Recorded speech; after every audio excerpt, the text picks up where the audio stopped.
It's been a hard day's night, and I've been working like a dog. Hello and welcome once again to the Cine-Files, where each week we enter the world of a great film. We explore its themes, the history, the filmmaking, and the influence it has on us today. My name is Steve Morris. I'm a filmmaker and directing instructor in Los Angeles, California. Hello, everyone. My name is John Roque. I'm a voiceover artist, writer, producer, and host over at Collider there, and also on the Top 10 show doing that. And a massive Beatles fan, and I have had albums, cassettes, and CDs, and now Blu-rays and 4Ks now of the Beatles with Yellow Submarine. So I'm a massive fan. So I'm so excited to talk about this movie, and I'm even more excited to talk about it with you, Steve. And I'm the most excited to talk about it with our guest. And our guest, with no further ado, is one of our favorite guests on the Cine-Files of all time. Absolutely. Scott Mantz is a critic at large, and we would say that if you could bottle his energy, he could retire for the rest of his life.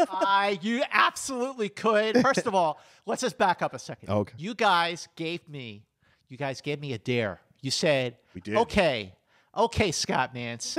Every time you've been on the Cine-Files, which, by the way, every time I've been on the Cine-Files, I've had the best time. Best with a capital B. Thank you, Scott. And you said, okay, Scott, the challenge is this. Every time you've been on the Cine-Files, you've talked about science fiction. Your challenge is to come up with a movie for the next time you're on the Cine-Files that is not science fiction. And I said to myself, well, that's heavy, Doc. Whoa, Doc, that is heavy. So I kept thinking, like, well, I got to make this count. What could I possibly talk about? What could I possibly pitch to Steve and John that will be worthy of the Cine-Files, something that is not science fiction, which is definitely my wheelhouse. And I remember one day it hit me. The Beatles. The Beatles. A Hard Day's Night. A Hard Day's Night. Not just because I love the Beatles as much as I love Star Trek, which is a bold statement, as you both know. I could not choose. I love them both equally. It really would be Sophie's choice to have to choose between one of those two. What's funny is those might be my two, too. See? Yeah. This is why we get along so well. But then it just occurred to me that like it hit me like a ton of bricks. A Hard Day's Night, it's not just a Beatles movie. It is the Citizen Kane of rock musicals. There you go. It is a groundbreaking film in so many ways that we're going to talk about, and the period of time that it captures, and the way that the movie was made. I just thought, wait a minute, there is so much to this movie that it is absolutely worthy of the Cine-Files. Yeah. Wow, I just got to take a second here because we with you, our first movie we did was the Citizen Kane of Star Trek films, Wrath of Khan. Wrath of Khan. Our second film we did with you, you said was the Citizen Kane of science fiction, Blade Runner. Our third film you did with you said was the Citizen Kane of Steven Spielberg films, Close Encounters of the Third Kind. Right. And then, I think it was the Citizen Kane of science fiction film 2001. Well, yeah. Now we're doing the Citizen Kane. 2001 and Blade Runner, yeah. Now we're doing the Citizen Kane of rock musicals. How many more Citizen Kanes are there? John and I have already done the original Citizen Kane. Right. So we're definitely, it's going to be, now the challenge gets harder every time you come back to come up with a new Citizen Kane. There's always a Citizen Kane, like It's a Wonderful Life is the Citizen Kane of Christmas. My all-time favorites. The new movie Spider-Man Into the Spider-Verse. This is what you guys are, this is what I keep hearing. It's great. It's the Citizen Kane of Spider-Man movies. Can't wait. It might be Citizen Kane of animated movies. We'll see. Normally the first question I would ask is, how did you first come to the film? But in this case, I would like to ask you, how did you first come to, and how did your love grow of the Beatles? Well, see, it's interesting. I kind of went backwards when it came to the Beatles. Yeah. I was born in 1968, literally the day before the White Album came out. That was November 22nd, 1968. So I was born November 21st. Seriously, the day before. So I'm happy to say I was born when the Beatles were still together. But as I was growing up, and I was a kid growing up in Philadelphia during the 70s, the songs that I heard new were Jet, Another Day. Oh, yeah. Yeah. You listen to what the man said. Band on the Run, With a Little Luck, Silly Love Songs, Let 'Em In. So I was a Wings fan. Live and Let Die. I grew up, Live and Let Die. Yeah. I grew up with Wings. I grew up with Paul McCartney and Wings. I had no idea about this guy until 1976, there was a double, two albums came out called The Beatles Rock and Roll Music. Yeah. And Is that the red and the blue covers? no, that was 1973. Those two albums came out. Rock and Roll Music was another sort of cash grab for the Beatles because by 1976, people started getting very nostalgic for the Beatles, realizing that they were really the greatest band of all time. And my father said to me, I know you like Wings and everything, but you see, this guy is actually this guy, pointed to the mop top on the cover of Rock and Roll Music. And then my mind was kind of blown. I liked the Beatles through the years. I liked She Loves You, I Want to Hold Your Hand, Can't Buy Me Love. I kind of gravitated to the early Beatles, which makes today's movie perfect. Yeah. But the breakthrough came in 1987 when I was in college, sophomore in college up at Penn State in Center County, Pennsylvania. And it was the 20th anniversary of Sgt. Pepper. Wow. Okay. So I said to my roommate, who is a massive music fan, and all the radio stations were playing it, all the news stations were saying, it was 20 years ago today, really a landmark time for Sgt. Pepper because 20 years is in the song. So what happened was I said to my roommate, Mark Corman, I always give him credit. I said, I don't get it. What is the big deal about Sgt. Pepper? He goes, Mance, haven't you ever heard this album? And I said, well, I heard with a little help from my friends and Lucy in the Sky with Diamonds. He goes, no. You got to listen to it start to finish. You got to listen to it start to finish. So that is exactly what I did. But there's a caveat. Yeah. We went out, we got the CD, which just came out. He got me high as a friggin' kites. Yes, yeah. And my mind was blown, and literally the very next day. I can't imagine that first real experience, particularly when you get to Day in the Life. Like that high, really listening to it the first time, that's an amazing thing. Chills. And I literally went out the next day, and I got, what was at that point, the other 6 Beatles CDs that had been available, which were Please Please Me, With the Beatles, A Hard Day's Night, Beatles for Sale, Help, Rubber Soul, and Revolver. Jesus Christ. Wow. And that's it. Do you remember how it happened for you? Yeah, I was raised on the oldies stations, Right. Because I grew up obviously in the 70s and 80s, and so for me it was discovering that through oldies stations were becoming a thing, right, in the 70s, and so discovering the Beatles music. Then my father hated the Beatles. My father thought the Beatles brought drugs to America. Like in his mind, right, he thought they made drugs okay for the overall general populace because of their experimental phase with LSD and all that kind of jazz through the late 60s.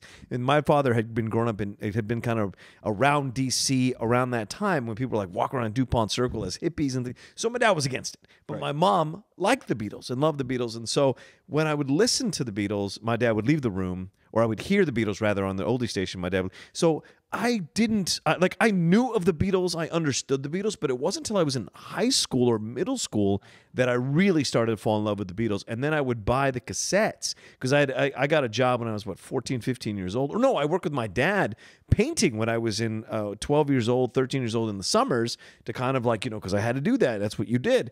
And I made a little bit of money through my dad, and I would go to the store and buy the cassettes. And I would wake up in the mornings and listen to it with the old headphones with the foam on the edges and listen to the Beatles. And I got all scared about the White Album and did Paul die? And I would get the album and play it backwards. And what is cranberry sauce? I buried Paul. So I became a massive fan of the Beatles in that way because of the conspiracy stuff.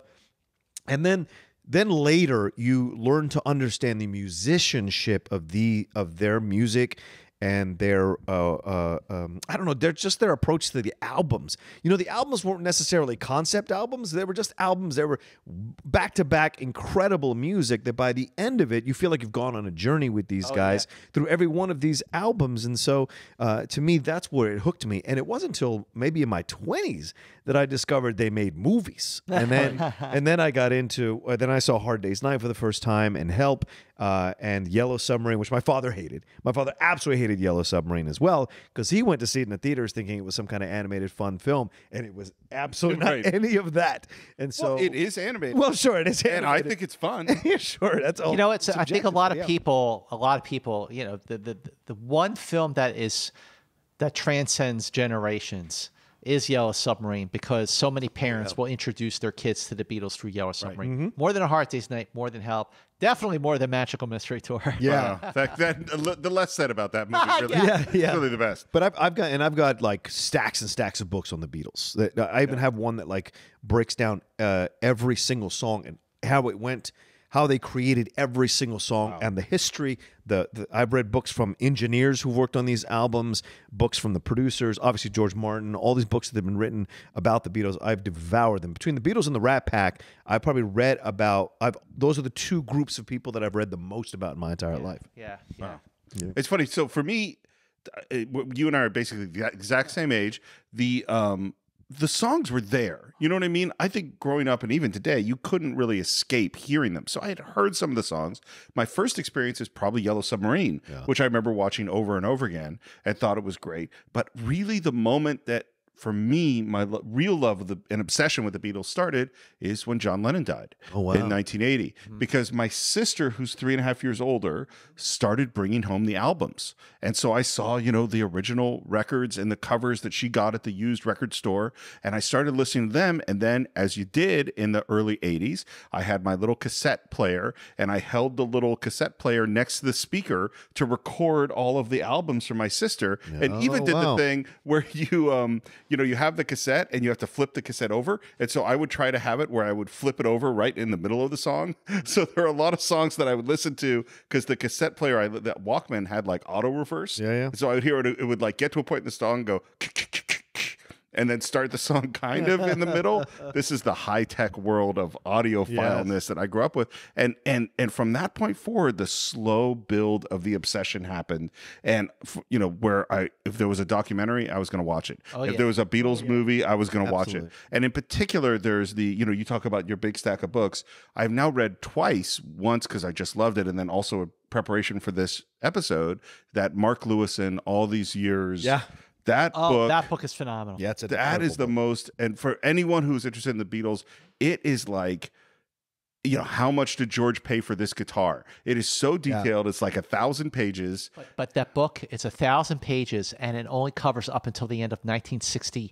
Yep. It's insane. I mean, it's volume 1 of a 3-part series that Mark Lewison is working on. And the name Mark Lewison, when it comes to the Beatles, if there is any book that has his name on it, that is a book you must own. Whether it's the Beatles Live, whether it's the Beatles recording sessions, the Beatles Chronicle, the Beatles London.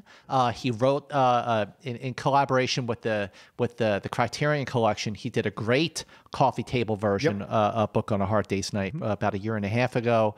And yes, All These Years. And when All These Years came out in 2013, I went and got it signed by him and brought my recording sessions book too. And I said, when's volume 2 coming out? And I thought, maybe like next year. And he said, about 5 or 6 years from now. I went, what? I could be dead by then. and that was 2013. It's now 2018. I checked recently, maybe 2020. Man, no, 2020? And I'll tell you, I am as excited for volume 2 and 3, more so than I am for Game of Thrones. For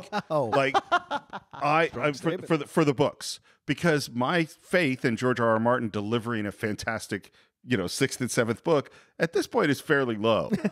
But my faith in Mark Lewison is really high. Like when you get into volume 2, you're going to get into the making of the album Please Please Me. You're going to get into She Loves You. You're going to get into Beatles, A Hard Day's Night. You're going to get into everything up to, I'm assuming that he'll sort of cut it off when they stop touring in August that's what I would guess. 1966. Yeah.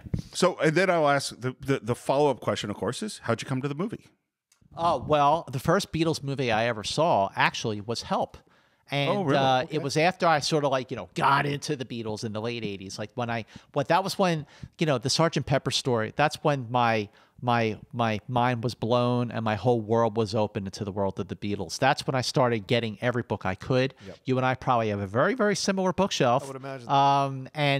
I just like you, I went through them all. And because I got the CDs, which mirror the original UK versions of the albums, which was how they recorded them. Mm-hmm. That's how I really got into the music. So it was the proper evolution versus the way the American releases butchered them up until Sgt. Pepper. Right. Mm-hmm. how I got into the movie. So it was, it was the late '80s, and A Hard Day's Night and Help were both available on VHS.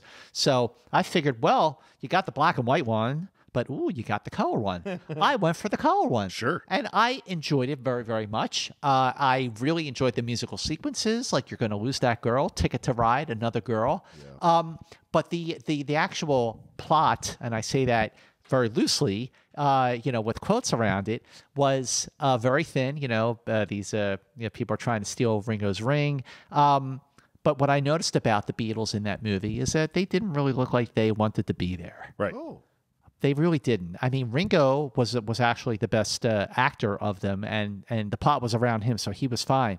But I felt like John, Paul, and George were just going through the motions. In Help? In Help. Yeah, you can sense that. But then I went backwards again, always going backwards with them. But then I found A Hard Day's Night, and that's where I saw the vibrancy. Mm-hmm. That's where this 36 hours in the lives of the Beatles. Yeah, it was where I saw them. They loved being Beatles. They were on the run, going from one gig to the next, locked in a car, in a room, in a room, in a room. We'll get to that dialogue. But it was the infectious joy of A Hard Day's Night that I really went, this is the best Beatles movie. Because when I think of the Beatles, people will have, because they went through so many phases. You got the Sgt. Pepper phase. You got the later years when they were, let's say, not getting along that great. The couple of them grew very thick beards. I like the Beatles when they are happy-go-lucky, wearing matching suits with matching haircuts, and they were still hungry. They were still taking over the world, and the music was infectious. And A Hard Day's Night, really, when it comes down to it, it's 87 minutes of pure joy. John. Yeah. How did you first come to A Hard Day's Night? I think if I remember correctly, I came to Hard Day's Night on PBS. I think they were showing it on something, and I just happened to catch it, and I watched it, and I thoroughly enjoyed it, and I was just blown away because by this point, obviously, they've broken up. John has died. The Yoko Ono stuff. Paul has his own career. I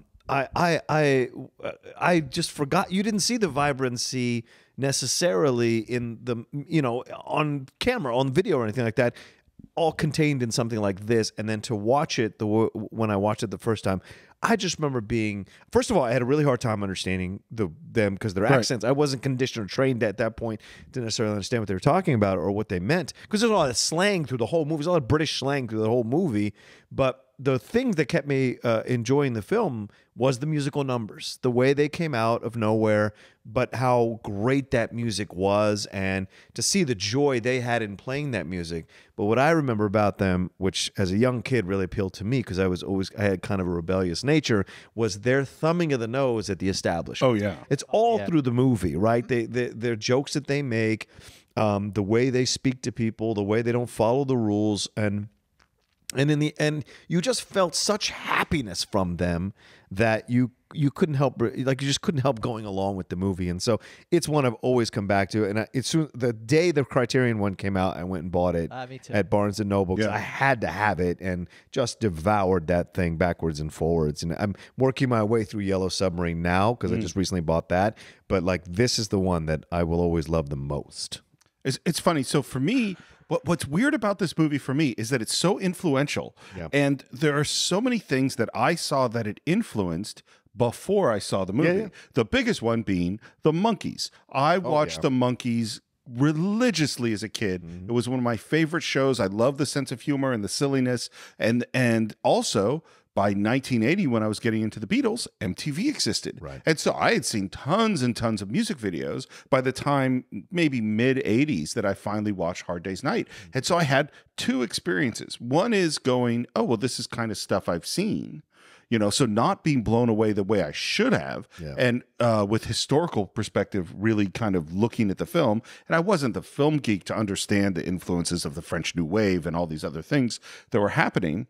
And the other big thing was I didn't know the Beatles were funny Yeah. because Oh, they are funny. because the thing about I love the music, but a lot of the songs, particularly by the mid 80s, I loved were the heavy songs, were Eleanor Rigby. Oh, right, and, of course. like all these things. Yeah, Day in the Life, yeah. So seeing them just cut up throughout the film is so, and it's that charisma and charm of them that just comes across in every single scene.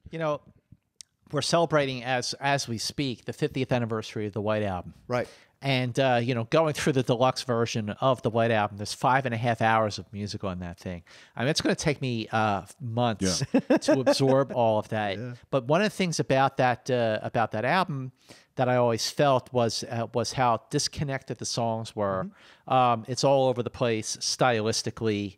It feels like there was no unity, and there wasn't by that point in the group. I mean, they still have moments in the studio where they were a band, but out of 30 songs on the album, only 16 of them feature all 4 Beatles playing on that song. Right. Whereas if you look at A Hard Day's Night, again, it's the infectious, vibrant joy. So when you look at A Hard Day's Night and you see how tight they are, they look the same, they dress the same, they got the same, mop top haircuts. They loved being Beatles, and you wanted to be one of the Beatles too.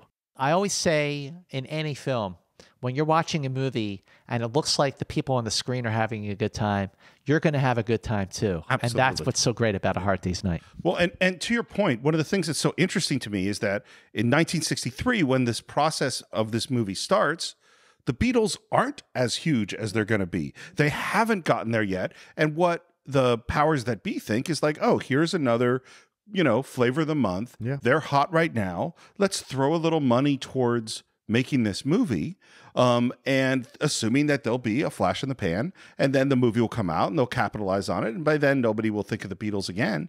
And that's a thing that they've done with a lot of bands up to that point. And so they bring in Richard Lester to direct the film, and he's an American director, and why they think it's going to work with the Beatles is that he's come to direct television in England, and in particular directed episodes of The Goons. Yeah. And the Goons, the last time we talked about the Goons was way back, or the first time we talked about it was talking about Monty Python and the Holy Grail, because this is one of the most influential radio shows first and later a television show with Peter Sellers that just changed the way comedy was. And what's so interesting is that in addition to Monty Python being huge fans of the Goons, all of the Beatles were a huge fan of the Goons. Anyone who liked comedy would get home to listen to the Goons. And George Martin recorded Peter Sellers and a bunch of the other Goons throughout. So there's already a connection there. It's interesting you point it out that way, because when this whole process started coming together in the fall of 1963, let's see, With the Beatles hadn't even come out yet. That didn't come out till November 22nd, 1963, the day that JFK was assassinated. But so Walter Shenson was a producer, an expatriate producer living in the UK. And when the Beatles first met Richard Lester on October 16th, 1963, after their show at the London Playhouse Theatre, October of 1963, again, What the Beatles had not come out yet. The biggest song they had at that point was She Loves You. Even though they were huge in the UK, they hadn't gone to America yet. Yep. They were not, most of the world, they were still not well known. No one could have imagined that when this movie finally opened on July 6th, 1964, that they were going to be the biggest thing since Oxygen. Yeah. No one could have predicted that. Yeah. Well, I mean, there's nothing comparable. I mean, by the time they come to America, which is a few months later I'm sure you have the date. February 7th. 1964. I knew I could count on you. That suddenly there's this like, oh, this is, we don't understand what this is. It's bigger than anybody thought. And they had put £200,000, which is, a small budget to make the movie. And they'd set it up and go, oh, wait, we have something else that we have to deal with. And they go and get Alan Owen as the screenwriter. And the idea they have as they're watching what's happening with the Beatles is like, maybe you should just go spend some time with them and see what their lives are actually like, which is what he does. Yeah. And he finds out that his lives are pretty much what we see in the movie. Yeah. Well, the thing about Sanity of it all. Yeah. Alan Owen So he spent 3 days on the road with the Beatles, picking up their, you talk about the language, how it's a little hard to understand. Right. The Scouse. It was the Scouse. Scouse The slang of it. And some of it, actually was lifted from the Beatles themselves. Some of it Alan Owen made on his own. But £200,000 was what United Artists, the distributor and the producer of the film, that's how much they ponied up. So £200,000 came up to about $560,000 for the movie. That's American dollars. And they went black and white, not color, because of an artistic choice, but just because it was cheaper. The other thing, the reason they made this movie was not to make a Beatles movie. The reason United Artists went forward on A Hard Day's Night was because they wanted to cash in on a soundtrack. They wanted to cash in on the music. It was not about creating a groundbreaking film that would be dissected, 54 years later. Yeah. It was to put out a soundtrack album that was separate from what EMI and what Capitol eventually would be doing. And what's so interesting to me, and this is even throughout Mark Lewison's book, is that people continually tried to put the Beatles in a box and say, you are supposed to be like this, and they continually failed. The Beatles is so unique. They're so different. They behave so differently from anyone else. And one of the things is that it used to be, that Elvis is going to make a movie or Pat Boone's going to make a movie, and we're going to put them in a box and make a vehicle for them, and they're going to do what we say. Beatles don't do what they say. Mm-hmm. The Beatles say, this is who we are, and you're going to make this around who we are. They were so strong in their vision and their identity, which was so unique. And finally, they went, well, let's just do exactly what your lives are like. And they structure the movie around running from the fans and their senses of humor and the experiences they have being these huge They just make it about the Beatles. I mean, that's what more do you want? First of all, you're going to give the fans what they want. You're going to solidify the personalities of the Beatles, which is what that movie did, for better or worse. Because when they grew past that, they didn't like being kept in that box that you're talking about, right. Steve. Mm-hmm. The box they created. They created it themselves, right? But what this movie essentially did was, John was the smart one, Paul was the cute one, George was the quiet one, and Ringo was Ringo. Yeah. Right. But this movie, you follow them around for 36 hours, and then it ends with a Beatles concert. And it is like, that's all you need from these guys. And it's so different than what you'd seen before with the Elvis movies, right? The Elvis movies were about these like flimsy plots, and he finds a way to do songs. Eddie Murphy has a great bit about that in the 80s, talking about, we got to win this race, lemonade. He just made songs out of anything, whereas this was a little more of a... I guess because you could tell the difference in the managers, right? Colonel Tom Parker he was very stringent, very, very much all over, micromanaging Elvis to pieces, whereas Brian Epstein was really smart in how he managed them, because he got them all on board. Because in the Cavern Club, they are rebels. They are raucous rebels, going to Hamburg at young ages, doing things, being exposed to drugs at young ages, drinking, all that kind of stuff, messing around with women at young ages. But by the time Epstein gets a hold of them and really hones them, that's when they're wearing like the same suits, they got the same haircuts. They clean them up. They clean them up. And so the package is not necessarily of their choosing, but they're certainly complicit in the package. And in the end, what I love about the movie is that we get this sample of them, but it still leads to what you want at the end, which is them all coming together and singing the songs. That's the reason you pay the ticket to walk through the door. With the Elvis movies, you never got an Elvis concert at the end of his movies. It was never about Elvis unless you got to the documentary, This Is Elvis, then that's something else. But like with the Beatles, that was what's so different about their rock movie. I think this is what makes Hard Day's Night the most unique movie starring a band ever made. This side of Head with the Monkees. Right. This is the most unique movie and the most satisfying, I would say, of any movie done by any band. Well, and the thing that I think that's so interesting is that in watching this and in thinking about this, and this is something that is going to come up multiple times, is that we've talked about movies like The Graduate, where you see the crack between the old school studio system and the new. Oh, yeah. Mm-hmm. I think this is the first. I think because what was not understood when this process begins, that the Beatles create is the power of youth culture. Yeah. Is that yeah. is that they are actually the deciders of what is important culturally, not the witch old men that run all the systems, Right. and that there is no way to fight against it. And actually, thematically throughout this movie, that's something we're going to see. Yeah. You know, speaking of it, shall we begin A Hard Day's Night? Let's do it. Before while we're beginning A Hard Day's Night, Yes. it is worth pointing out that this movie was made, the first half of 1964. Like, okay, so in January of 64, they're in Paris bombing because they were playing to mostly teenage boys versus young girls. Right. And then in February, they came to America. And then in March and April, they made their movie. And before and after the making of this movie, they released, in July of 1964, they released the only album made up entirely of Lennon-McCartney original songs. 13 songs, 10 of them written by John, 3 of them written by Paul. The soundtrack, the songs on the Hard Day's Night album, it's the only album that there's no covers, there's no Harris songs, there's no Ringo songs. All songs by John Lennon and Paul McCartney. That's what that soundtrack album says. And they wrote them all really fast, is my understanding. They sure did. Yeah. We'll get into that. So the film, I got to take a moment to talk about the opening chord of A Hard Day's Night. Which is?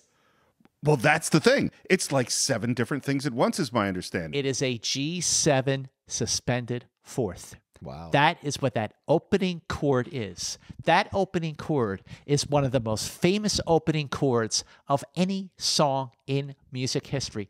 Ching! You hear that, you know you're going to launch into one of the Beatles' best-known songs, and definitely the Beatles' best movie. Have you seen, there's a video of them deconstructing this? So I think it's actually more than that chord. But there's a video, and I'll post it on Facebook when we put this out, where it's a guy, and they're playing like 7 different things at once to finally construct. It's really, really interesting to watch them construct and by the end, they play them all at once, and you go, that was it. But you see, as a guitar player, Oh, you play guitar? I play didn't know guitar, that. and the opening chord that I always play. I mean, I could be wrong, you could be right. I can't wait to see what you post on Facebook. I'll show it to you. But the chord that I always play to get into A Hard Day's Night, it's always a G7 suspended fourth. And everyone listening to the Cine-Files right now, if I'm right on the G7 suspended fourth, hit me up on Twitter at MovieMans and let me know. Oh, there you go. I like it. And we just jump right into this movie, and the Beatles are getting chased by some girls. It's been a hard day's night, and I've been working like a dog. It's been a hard day's night, I should be sleeping like a log. But when I get Isn't that what their lives were like? And that opening scene was actually spoofed in the first Austin Powers movie. that's right. Which was great. But when you see John and Paul and George running down the street, and George trips over and falls, and he rips his suit, that really happened. Yeah, it looks Yeah. real. That was it was such a again the beginning of the vibrancy. Well, and John's reaction to it is so great, like his just full laughter at what's happening. And I think, I kind of think if that moment didn't happen, this movie would not have gone in as good a direction, because there's something so alive about what's going on. Yeah. Well, when this was the first time that up to that point in the Beatles' career that they were asked to record a song to order. Walter Shenson and Richard Lester said, we need a song for this movie, and they didn't even have a title yet. The original title for the film, the working title for the film, was Beatlemania. And, I mean, that could have worked. Sure. But they came up with something very different thanks to Ringo. Ringo had one of his Ringoisms. And at the end of filming one day, he said, wow, that was a hard day. And then he walked outside, saw it was night, and he said, well, make that a hard day's night. And from there, John and Paul were in a race to come up to write the song. I mean, by that point, they were starting to write songs separately. And John was the winner. And on April 13th, which was the day that the Beatles filmed the scene in the bathtub, where John was in the bathtub with a submarine. Yeah. I might add. Yeah. It was April 13th, and then on April 16th, 1964, A Hard Day's Night was recorded in 9 takes at EMI Studios, as we call it Abbey Road these days. And it was the 9th and final take, which was only the 5th complete run through of the song, that was chosen as the best. Wow. That's amazing. That's just getting started, buddy boy. That's amazing. And one of the other things about this is that it's so influenced by the French New Wave. And this is one of those interesting things, which is I think the Beatles were a conduit frequently to take different artistic ideas like French fashion and things from Germany when their time in Hamburg and American things and retranslate them in a way that made them acceptable to this huge pop culture audience, because we see all these jump cuts and these wipes and handheld camera things, all of which you would have seen with Godard and Truffaut, which popular, in the popular world in the US, they hadn't really been watching these movies. Well, they filmed the opening scene at the train station with the 500 screaming fans at Marylebone train station in central London, and for most of the scene, you see John, Paul, John, George, and Ringo. Well, where's Paul? Where's Paul? And then finally, you see him put the newspaper down. He's got the fake goatee on, and he's watching his grandfather. And Paul's grandfather's name is Johnny McCartney, played by Wilfred Brambell from Steptoe and Son. And interesting that Paul's grandfather in the film was in reality only 30 years older than Paul. Wow. That is funny. Well, let's get to that, because they finally get to the train and we end up in a train compartment. And what is the first thing we hear as we get in there? Hey, who's the little old man? Hey, pardon me for asking, but who's that little old man? What little old man? That little old man. Oh, that one, that's my grandfather. Your grandfather? Yeah, That's not your grandfather. it is, you know. But I've seen your grandfather. He lives in your house. Oh, that's my other grandfather, but he's my grandfather as well. How do you reckon that one out? Well, everyone's entitled to two, aren't they? And it's my other one. And it's so interesting, the choice to have this guy, what is it, Willard Bramble? Wilfred Brambell. Wilfred Brambell, be such a huge part, and he is so funny throughout the film. This is such a well-cast film all around. And you need this, right? I mean, the Beatles are very natural in the film, which is incredible. Right. But you got these great actors surrounding them the whole time. And that's really what elevates the film as well. Their performances playing off the Beatles. It's so much fun. And them, like the rapid fire dialogue where they're playing off each other, is just brilliant. Hello, grandfather. Hello. He can talk then, can he? Of course he can talk. He's a human being, isn't he? Well, if he's your grandfather, who knows? That's my other one. It's simple dialogue like this. They're so funny. They have such good timing together. And I really want, my understanding is, that's what it was like talking to the Beatles. Oh, yeah. And there's stories of what it was like to hang out with the Marx Brothers. And I really think that there's a similarity of like just these incredibly smart people that really are very, very happy to mess with you. Yeah. And that you're not going to quite figure out who's joking or who said what, and you're just going to spin around until you're finally dizzy and fall down. And that's what it sounds like hanging out with the Beatles was like. Morning, lads. I know. Thank God you've all got here. Now, look, I've had a marvellous idea. Just for once, let's all try to behave like ordinary, respectable citizens. Let's not cause any trouble, pull any strokes, or do anything I'm going to be sorry for, especially tomorrow in that television theatre. Because... Are you listening to me, Lennon? You're a swine. Any George? You're a swine. Thanks. Hey! Who's that little old man? What's so interesting as we're learning about this grandfather is then in walks the manager, whose name is Shake, I think. Is that his name? Oh, Yeah, Norman Shake. Yeah, Norm and Shake Shake were based on Neil Aspinall and Mal Evans, who were their real roadies. Oh, they're real roadies. And they come in, and we have the beginning of an ongoing joke about why are you so tall? It's not being taller than Yeah. Oh, my grandfather's been at you. You're right. He's Can't help it, Norm. I'm just taller than you are. Don't rub it in.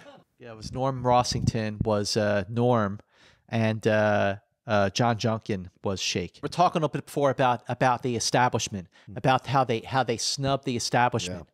Right there in that opening scene in the train compartment with the actor Richard Vernon who This is the second guy that comes in. yeah, well, he sits down with them, right? And he wants to shut the window. He want to have it open. Do you mind if we have it open? Yes, I do. Yeah, but there are 4 of us and we'd like it open. That's if it's all the same to you, that is. It isn't. I travel on this train regularly, twice a week. So I suppose I've some rights. So have we.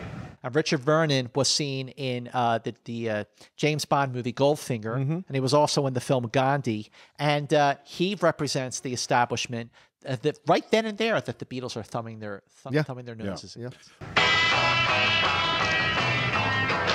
Then we'll have that thing off as well, thank you. Well, an elementary knowledge of the Railway Act would tell you that I'm perfectly within my rights. Yeah, but we want to hear it. There's more of us than you. We're a community and majority vote up the workers and all that stuff. Then I suggest you take that damn thing into the corridor, or some other part of the train, where you obviously belong. Give us a kiss. Look, mister, we pay for our seats too, you know. I travel on this train regularly, twice a week. Knock it off, Paul. You can't win with his sort. After all, it's his train, isn't it, mister? And don't take that tone with me, young man. I fought the war for your sort. I bet you saw you won. Well, and it's so much that it's the World War II generation. Yeah. That's like, we won the war. This is how things are supposed to be. We're supposed to be in charge. And of course, with their generation, kids were supposed to be seen and not heard. And he said, I bet you saw, I fought the war for your sort. And Ringo goes, saw you won. I bet you saw you won. But also, this train sequence, it's very surreal. Because you have the scene where Richard Vernon is inside the train compartment, and on the outside you see the Beatles running alongside of the train. It's very surreal, and again plays into just sort of the avant-garde nature of the film. This sequence is also notable because this was where we see Patty Boyd for the first time. Patty Boyd was one of the schoolgirls who actually. Oh, right. Yes. What happens with Patty Boyd there, John? Right. Doesn't she end up with? Wait, doesn't she end up with Paul or something? She like ends that? up being George Harrison's wife. Right, which is who Eric Clapton writes. You look beautiful Layla. tonight, and Layla, yeah, about her. Yeah. Well, there you go. Fascinating. That's right. Because then there's this moment where Ringo's a little sad because he doesn't think that Paul's grandfather likes him. Yeah.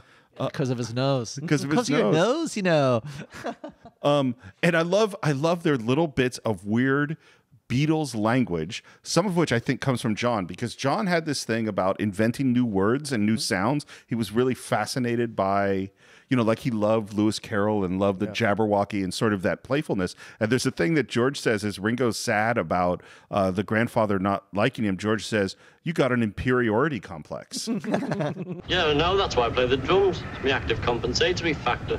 Which is just such, it's like, wait, what did you say exactly? Yeah. And then later on, there's some woman in a compartment that's kind of flirting with Ringo, and then there's this question of whether or not he should go in. Right. And you see, And he goes, oh, she'll just reject me.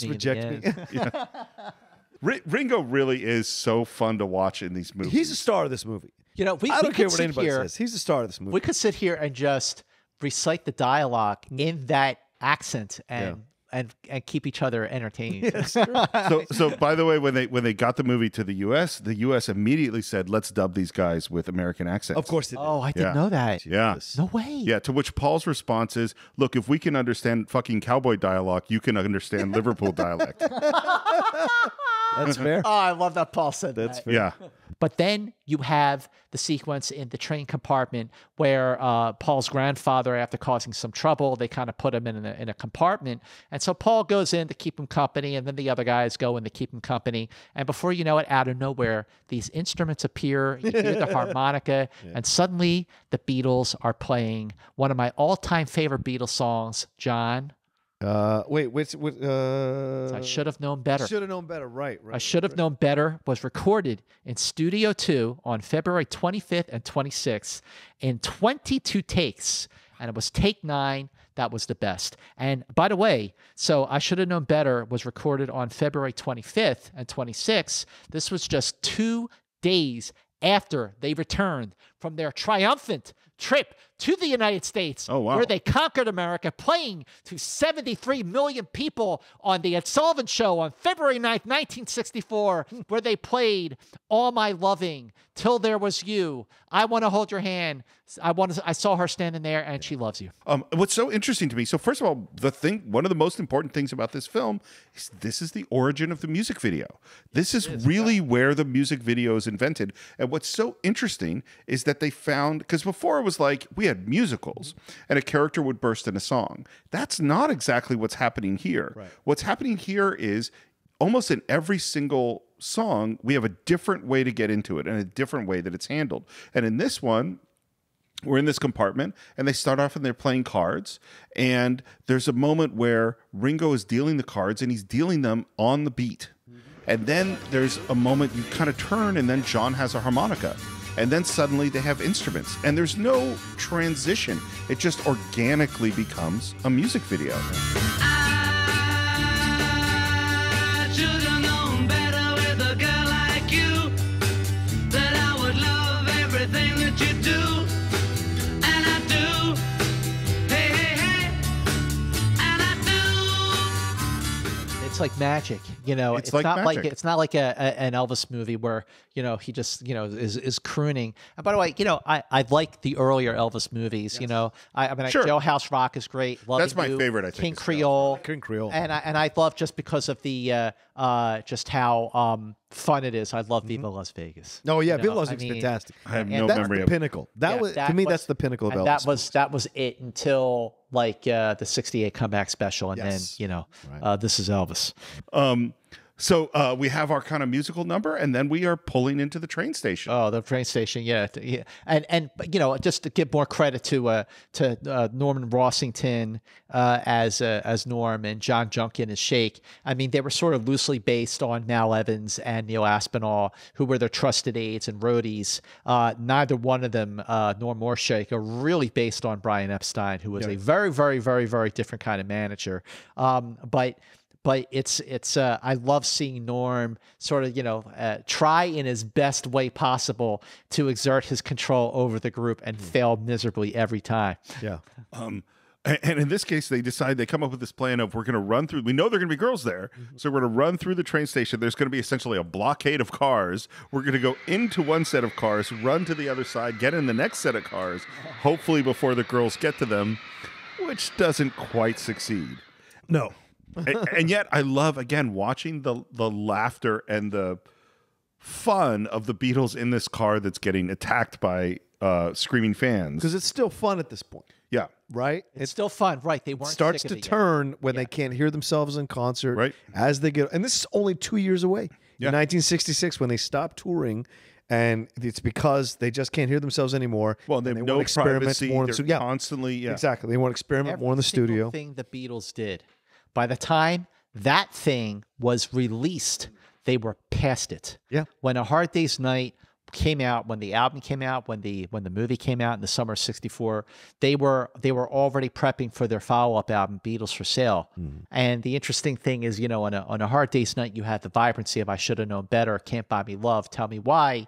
And then on Beatles for Sale, which is generally seen as their least creative album, but then you have the you know, compared to the upbeat, infectious joy of A Hard Day's Night, you have the first 3 songs on Beatles for Sale, their next album, are No Reply, I'm a Loser, Babies in Black, Here Comes the Depth. Yep. Here comes the depth. And I would argue their lyrics were already trending that way, even in, right, I Should Have Known Better. Yeah. That's also kind of a sad approach to the world of love. Even though this is vibrant, I Should Have Known Better is a song that also kind of makes you look at all these songs and you wonder, oh, okay, they've always had this darkness to them. They just put a happier spin on the Yeah, they did. on the music. Well, but the there's lyrics no were que- always about broken hearts and not being good enough and being cheated on and all those kinds. Like Past Masters has all kinds of stuff from the early days where you hear how much like some of their lyrics are a little like you're just like, whoa. There's one song in particular, you know, I'd rather see you dead, little girl, than to see you with another man. I'd That rather see is- you with another man. that is some. I mean, well, and you know, John Lennon is a dark dude. Yeah. I mean, he might have become the symbol of the peace movement in all these ways, but that is a dark, angry guy. Well, He's talked so much history. Over the years, and you know, up until his final days, about how the song "Help," while written for a movie, was a cry for help. I mean, the lyrics are right there, but like you said, John, it's the spin. It's a pop song. It's a great pop song. Right. Yeah. But you know, help me if you can. I'm feeling down. You know, I'm a loser is more of a cry for help in some ways than help is. But still, by this point, like you said, John, this is the point where they still were having fun. Like they're in the limo, and you know the girls are throwing themselves like flies on a windshield, you know, and they're just laughing. They're just having a good time with it. Continuity wise, I thought it was funny how before John got into the limo, he was wearing a jacket and a shirt and a tie, and in the limo, he's wearing a black turtleneck. Oh yeah, yeah. But hey, you know, it doesn't matter. It's funny. So this, and of course, this mirrors life in so many ways for them. So in addition, they're always being chased by screaming fans. But some of the things they had to do just on this movie is that they realized they couldn't pick the Beatles up at a train station. Even when they kept the schedule 100% secret, no one knows we're going to be. We're going to go to this train station at 6 a.m. There's 300 fans there. Yeah. Somehow before the word's internet. Yeah. And then they said, okay, what we're going to do is we're going to charter a special train to pick them up in a field in the middle of nowhere. Right. And slowly but surely, there's hundreds of fans there. They just couldn't escape them. And by the way, Britrail, they gave him all the trains for 250 pounds. Oh, is that right? And Beatles photos. Oh, Yeah. wow. Britrail they were sort of in a downturn at this point, and they said, you know what? Maybe it'll be good to be sort of associated with this hip group, and and they thought it was worth it. But so they're in the hotel. They got some downtime before they have to go to the theater to meet the producer there, who's really a character. We'll get into that. Yeah. But you know, you got the Beatles just kind of hanging out in the room. They're just chilling. They're relaxing. You know, and then Norman Shea come in with like fan mail, and you know they give one to Ringo. Oh, poor Ringo. Poor Ringo. This will keep you busy, John says. And then Shea comes in with a whole pile full of mail. Oh, for Ringo. And you know, from start to finish, Paul's grandfather is just, you know, stirring the pot, causing trouble. He wants to go. He wants to go out, and the Beatles want to go out. They don't want to sign and send out Respond to fan mail all night. They want to go out and party. Right. You know, they're kids. They want to party. So the grandfather takes an invitation that was meant for Ringo, and he goes to Le Cirque. Right. Well, after the Beatles have already snuck out because they want to go party, and we see, by the way, there's this moment when the butler comes in wearing a nice tuxedo. It gets a look from Grandpa. One thing, by the way, one of the problems the Beatles had with the movie in making the movie was they were night owls. Because they're rock and roll musicians. Right. So they're used to being up till 4 or 5 in the morning.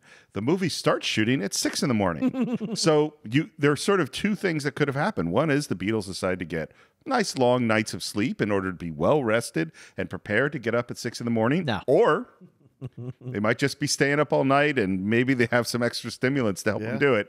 And that's actually what happened. Yeah, this was the pill movie. Oh, yeah. This was the movie they made, popping the pills. It was the next movie they made, smoking the pot. Yeah. Well, and again, we won't talk about what they were doing for Magical Mystery Tour. Oh no. That's another. But I love when you go back and forth between, you see the Beatles at a club dancing to their own music, which I always thought was a little weird. You know, do you really want to dance to your own music? Don't you want to hear something different? But then you see the grandfather at the poker, the card game, and there's this really hot blonde leaning over grandfather's shoulder, and he looks at her breasts and he says, "I'll bet you're a great swimmer." I mean, this is a funny movie. It's a very funny movie. You do not need to love the Beatles to get the humor of this movie. That's a very good point. Well, and he's playing Baccarat, and I was thinking about it's like, so this is 64, right? You know, is that Dr. No, I think, came out in 62, From Russia with Love 63, is that this is totally playing off of James Bond and having this, you know, you're in the casino, in the tuxedo, totally. And of course, what does he say when he thinks he has a good hand? Bingo.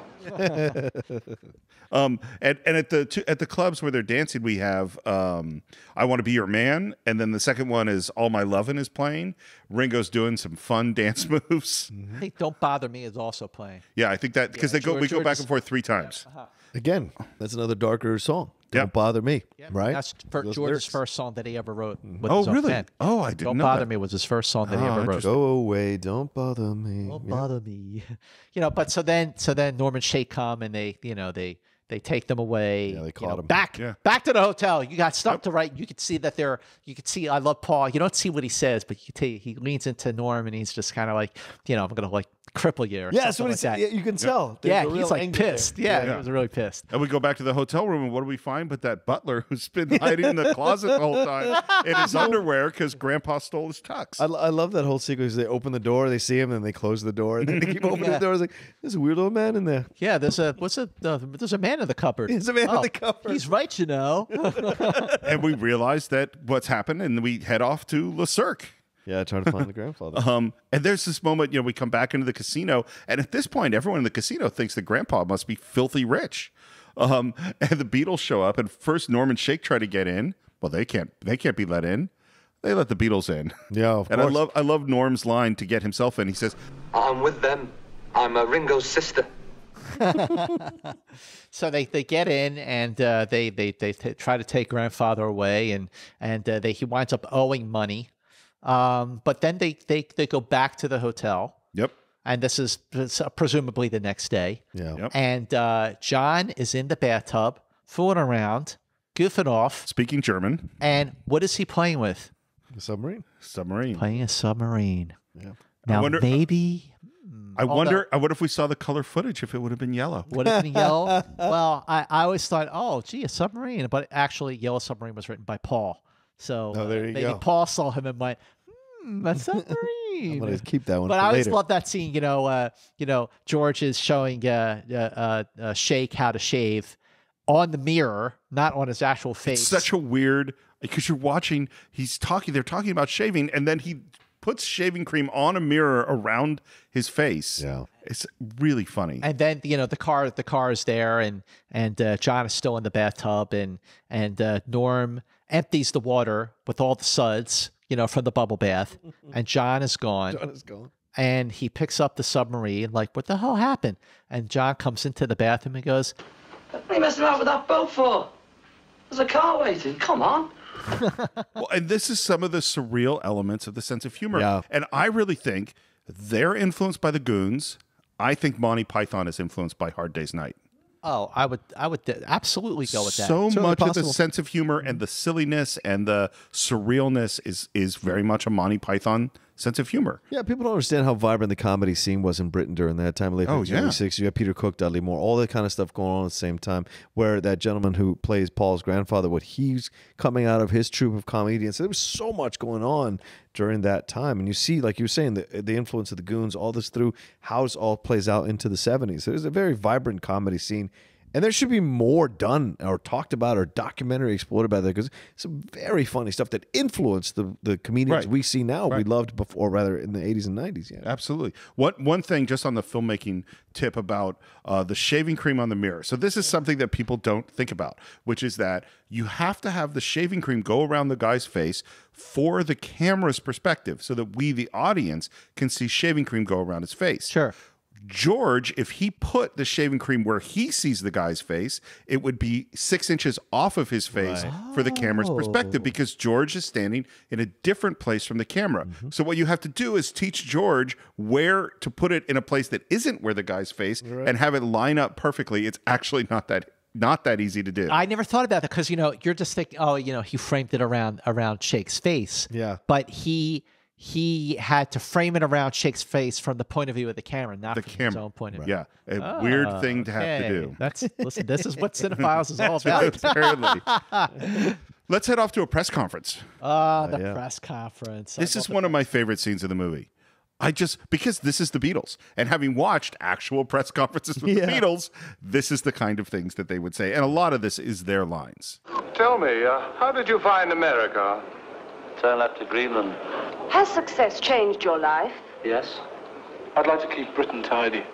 Are you a mod or a rocker? No, I'm a mocker. When you watch the first press conference they did when they came to the United States. It's a great press conference. It's such a great press conference. Can you sing for us? No! Sorry. Next question. first? No, we need money first. You know, what about the allegation that you're a bunch of British Elvis Presleys? It's not true. It's not true. You know, they say, are you going to get a haircut while you're here? And George goes, I had one yesterday. And they're all like, it's true. Yeah. They're so funny. And what's so great, they're so loose. They're so, here's all of this attention coming at them, and for whatever reason, whatever they went through in Hamburg, whatever they went through building the band, has given them this confidence to kind of take it all in stride. And maybe they weren't internally, but it seems that way. And their sense of humor and the way they could respond to all this stuff is so funny. And for a 3-year period between 1963 and 1966, when they were touring, they got asked the same questions over and over and over and over again. And when you watch the press conferences that you've seen, after that USA conference and after the press conference, or the reporters that you see in A Hard Day's Night, you could see in documentary footage that they were over it. Yeah. Really. Someone else is going to ask, what are you going to do when the bubble bursts? Right. You know, when are you going to get a haircut? I mean, all the same stupid questions that they got asked. But for the purposes of the movie, it's funny how, you know, what do you call that hairstyle? Arthur. I mean, all those are just funny one-liners. You a rocker or a mocker? And there's the one reporter. I'm a mocker. I'm a mocker. The female reporter who says to John, have you any hobbies? And John takes her pen and writes on a piece of paper, and he shows it to her. And you see this look on her face like she's like shocked. Yeah. What did he write? The question was, do you have any hobbies? John's answer, which we never saw, was tits. Oh my gosh. Wow. Well, and, you know, true. From what I've heard about John Lennon, I think that was true. And finally, and of course, at the beginning, they were trying to get to the booze, trying to get to some food. And finally, they just find a way to get the hell out. They carry Ringo out the door. And the reporters don't even notice when they finally escape. We head into the theater where we find the manager and grandpa. And now we actually find out what the plot, I guess, of this movie is, which is there's going to be a show that we're here to put on some kind of live concert on TV, and they end up on the stage, and someone's touching Ringo's drums, which he doesn't like. Well, I love that reaction by Ringo. So he's like legitimately territorial about those drums, and he's like, the guy gets mad. Before that happens, you have one of the best entrances, I think, in 1960s movies. The TV producer. Oh, the TV producer enters the scene, and talk about a scene stealer. Victor Spinetti is absolutely hilarious. Now look, if you think I'm unsuitable, let's have it out in the open. I can't stand these backstage politics. And John really is like really getting into it. Aren't you turning to black and white the situation somewhat? Well, quite honestly, I wasn't expecting a musical arranger to question my ability picture-wise. I could listen to him for hours. I'm quite happy to be replaced. He's a typical book passer. I won an award. A likely story. It's on the wall in my office. And it's just, Victor Spinetti is hilarious. I think he's still alive because during the 50th anniversary of the release of Yellow Submarine that Sirius XM, the Beatles station, did, they had Spinetti on there playing his favorite songs, and he talked about working with the Beatles in between each of those songs.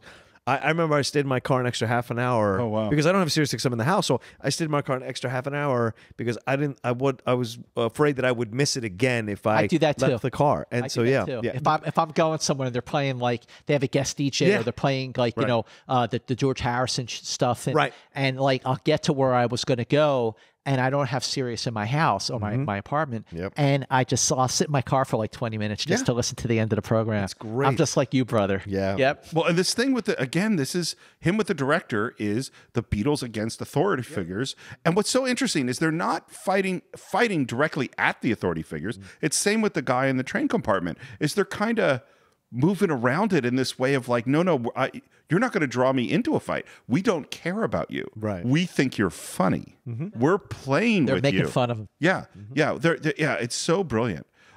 So Ringo, as you say, he's very upset about about the drums, and Paul comes over to make him feel a little better. Actually, John went over. John comes over. Yeah. It was If I Fell. If I fell in love with you, would you promise to be true and help me understand, 'cause I've been in love before, and I found that love was more than just holding hands. If I Fell was recorded, EMI Studios, Abbey Road Studios, number 2, on February 27th, 1964. The Beatles recorded 15 takes of If I Fell, and they saved the best for last. Last take. That was the last take. Nice. I love this song. This is one of my quietly favorite. I love it too. It's one of my It's a favorites beautiful too. song. And what's interesting is, again, so we had Hard Day's Night, which played at the beginning, which was just playing over their action. We have the way they ease into the song when they're playing in the compartment on the train. We have the 3 songs that play at the club, which they're dancing to. And now we have more like a musical way to get into it, where we kind of walk right into doing the song. And it's absolutely organic. Totally because organic. They are rehearsing. They're tuning up their instruments. It's just a rehearsal. So what better way to perform a song than to be like, this is the plot. We're rehearsing for our show that we're going to be performing at the end of the movie. Right. The director is done with them, as walks off muttering, and then we run into, I love, backstage, Leslie Jackson and his 10 disappearing doves. And we get just a great comedy bit, which Grandpa walks up and is really excited to meet him and pats him on the arm, and feathers shoot out of his sleeves. And very quietly, Leslie Jackson crosses out the 10 and switches it to his 9 disappearing doves. Saw your father, the It's all your Empire. father. If you're anything like him, you're all right. The look on his face and the feathers come out of his sleeve. It's awesome. And of course, the Beatles are very important that they stay at this theater. They don't go anywhere else. They got rehearsals coming up. They got makeup coming up. And of course, the Beatles are going to follow those instructions perfectly. Right. They are not going to go anywhere. Wrong. They bust out the door, down the fire escape, into Can't Buy Me Love. Buy me love. Can't buy me love, love, can't buy me love. I'll buy you a diamond ring, my friend, if that makes you feel alright. I'll get you anything, my friend, if it makes you feel alright. 'Cause I don't care too much for money, but money can buy me love. There's actually a really good spoof of this in the Ruddles movie. Sure. All You Need Is Cash. I haven't seen the Ruddles in a long time. They're going up and down the stairs, and it just keeps going where they're on the stairs, and the song is like more than halfway through, and they're still on the stairs going around.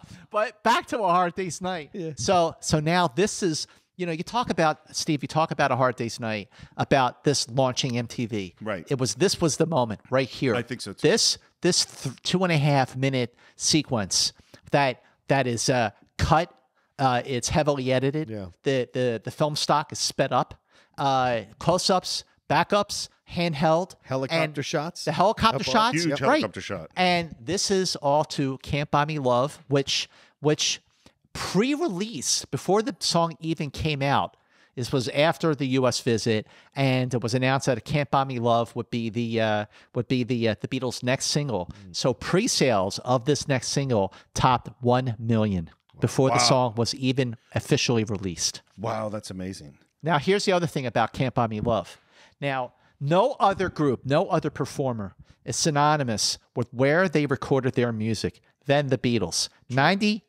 98% of their stuff was recorded at EMI Studios, Abbey Road Studios, St. John's Wood. Just take the Jubilee line and get off at St. John's Wood. It's 3 blocks away. Now, when the Beatles recorded Can't Buy Me Love, it was not at Abbey Road Studios. Oh, really? The Beatles recorded Can't Buy Me Love when they were in Paris in January of 1964. And they were in Paris for a 19-day stint at the Olympia Theater, where, like I mentioned before, they bombed. They were playing the boys who did not scream for them. Their equipment kept malfunctioning. But a lot of good things happened when the Beatles were in Paris. First thing is, this is where they were when they found out that I Want to Hold Your Hand was #1 in the USA. Wow. And that's where they were going in 3 weeks. And there's that famous shot, John, I know you've seen this picture of the pillow fight, Yes. Yeah, the pillow fight, that was staged by a photographer named Harry Benson. He wanted to sort of capitalize on the excitement of when the Beatles found out that I Want to Hold Your Hand was number one. But it was at the EMI Pathé Marconi Studios on January 29th. The Beatles recorded 3 songs. One was a German version of I Want to Hold Your Hand. Yep. The other was a German version of She Loves You. The third song was Can't Buy Me Love. Now, Can't Buy Me Love really evolved. There's a version of Can't Buy Me Love that's on the Beatles Anthology Volume 1 that is very, very different from the finished version. Can't buy me love, love, can't buy me love. Now, you would think because the song is so fundamentally different from the final take that it took quite some time. But the fact is, in just 1 hour at the studio in Paris, the Beatles recorded 4 takes of Can't Buy Me Love that evolved from this version that is on the anthology to the final version that we hear, the 4th take that I could listen to over and over and over and over again. It's great. It's sort of, to me, it's like Hard Day's Night in the sense that it hits so hard just with that first, it's so joyful and so powerful right at the beginning, and it works so perfectly with what's happening at this moment in the movie. We've been enclosed the whole time. We've been in train compartments. We've been in dark clubs. We've been in the hotel room. We've been on this little stage with this more intimate song, and now it just bursts out with all this energy, all the way, the different choices in shot angles, the handheld, the freeze frame jumps that they do, the shot of the I feet, love those. Yeah. of the feet. Which, by the way, what happened there? There are these 3 feet, 3 pairs of shoes moving around, and 1 pair of shoes in the foreground, and it's John wasn't there that day, so he's shooting the other 3 Beatles, and those feet in the foreground are supposed to be John's. Well, but the other thing that happened that day, John had to leave the set early, because he was being honored at a function for his first book in his own right. Mm-hmm. So when you hear the Beatles and when they're leaving the field, because that guy got pissed off and he says, I hope you realize this is private property. Sorry, I ruined your field, mister. Sorry, I ruined your field, mister. Was sent by George, and you see George, Paul, and Ringo leave the field. The line was intended for John, but just given to George because John had already been gone. Right. And that sequence, that vibrant, joyous, infectiously exhilarating moment in film, by any measure, was actually shot in 2 different times, 6 weeks apart. Oh, really? First at the Gatwick Airport, and then second at Isleworth. But the way it was shot and cut together, it looked like it was done. Oh, yeah, in one afternoon. Yeah. Back at the theater, Shake is angry because he can't find them, and this is where we really get the sense, and we kind of heard it throughout the film. The real conflict is between him and John. Yeah, Shake and John. And it seems like that's correct. Well, because John, is in his essence the de facto leader of the Beatles. Yeah. Because Paul's not going to be the one until later, right? At the beginning, it's John. They're taking the cue from question John. that it's John's John the oldest. John's the rebel. John's the deeper one who's experienced the death of his mom, living with his aunt, all the kind of stuff. John has the darkness to him that young kids gravitate to and young kids, especially people who had Ringo had difficult upbringing a little bit with his illness. George, not so much. Paul, not so much. Although he did lose his mom at a young age, his dad was a very stable guy and gave him his love of music. But John was the one that had the darkness, the edge, the rebellious nature, the authenticity. And so they followed him initially. So naturally, he would be the one having the issue with Shake, who's trying to keep them all in a box and control them. Well, and more than anyone, John is the one who wants to mess with authority. Exactly. Ringo's not going to mess with authority. No. And also, at this point in early 1964, John was actually seen as the leader of the group for a couple of reasons. First of all, when the Hard Day's Night album finally came out in the summer, the British version of it, not the actual soundtrack of it, out of the 13 Lennon-McCartney originals, John wrote 10 of them. Wow. 10 of them. John and Paul wrote all those songs at a time when they conquered America, made a movie, and then actually went overseas to Denmark and went to Australia and amazingly put out what I consider to be my very favorite Beatles album, which is A Hard Day's Night. But the other... so this is your favorite album? My favorite album is A Hard Day's Night. Wow. You know, like, I mean, people go, oh, I love Rubber Soul because it was when they got into the artistic stuff. I love Revolver because it's better than Sgt. Pepper. I love the White Album because it's all over the place. I love Side 2 of Abbey Road. My favorite Beatles album is A Hard Day's Night. Oh. It's 29 minutes of pure joy. Sure. No, I get that. We're back in the theater, and we come in through sort of the basement, and John runs into, I think it's Anna Quayle. I love this scene. Yeah. Hello. Hello. Oh, wait a minute. Don't No, tell I'm me not. you are. Oh, you are. I'm not. Oh, you are. I know you are. I'm not, no. You look just like him. Do I? You're the first one that said that ever. Yes, you do. Look. No, my eyes are lighter. All right, Noddy. Oh, My nose. Yes, your nose is very. Is it? This scene is so funny. I think she knows. And I think John does great with his bit of dialogue in this scene. Yeah. It's so, I mean, it's this weird, surreal, funny, odd, well-written bit of dialogue. Oh, you know him better, though. I do not. He's only a casual acquaintance. That's what you say. What have you heard? It's all over the place. Is it? Is it really? But I wouldn't have it. I stuck up for you. I knew I could rely on you. Thanks. You don't look like him at all. And he says she looks more like him than I do. And he like pulls his hat over over his eyes. That is a funny scene. It's the only time anyone gets the best of John in the whole film. Yeah, true. It's the only time. That's a great point. Right. 'Cause she gets that moment with him. You don't look anything like him at all. Yeah. And he just has with the glasses down and everything. And then he has that moment where he tries to push back, but it's not as good as how she just left him. And now you got George's moment. Yeah.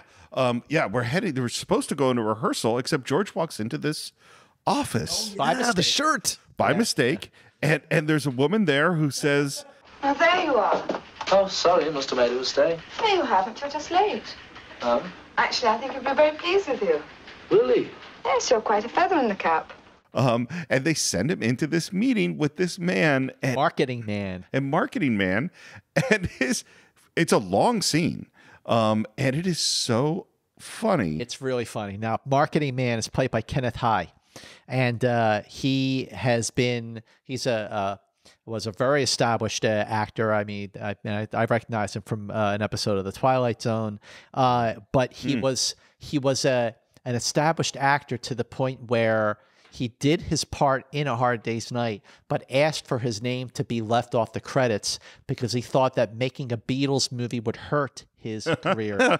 Meanwhile, to this day, other than the Twilight Zone episode, This is what you remember. This is where most people know him from.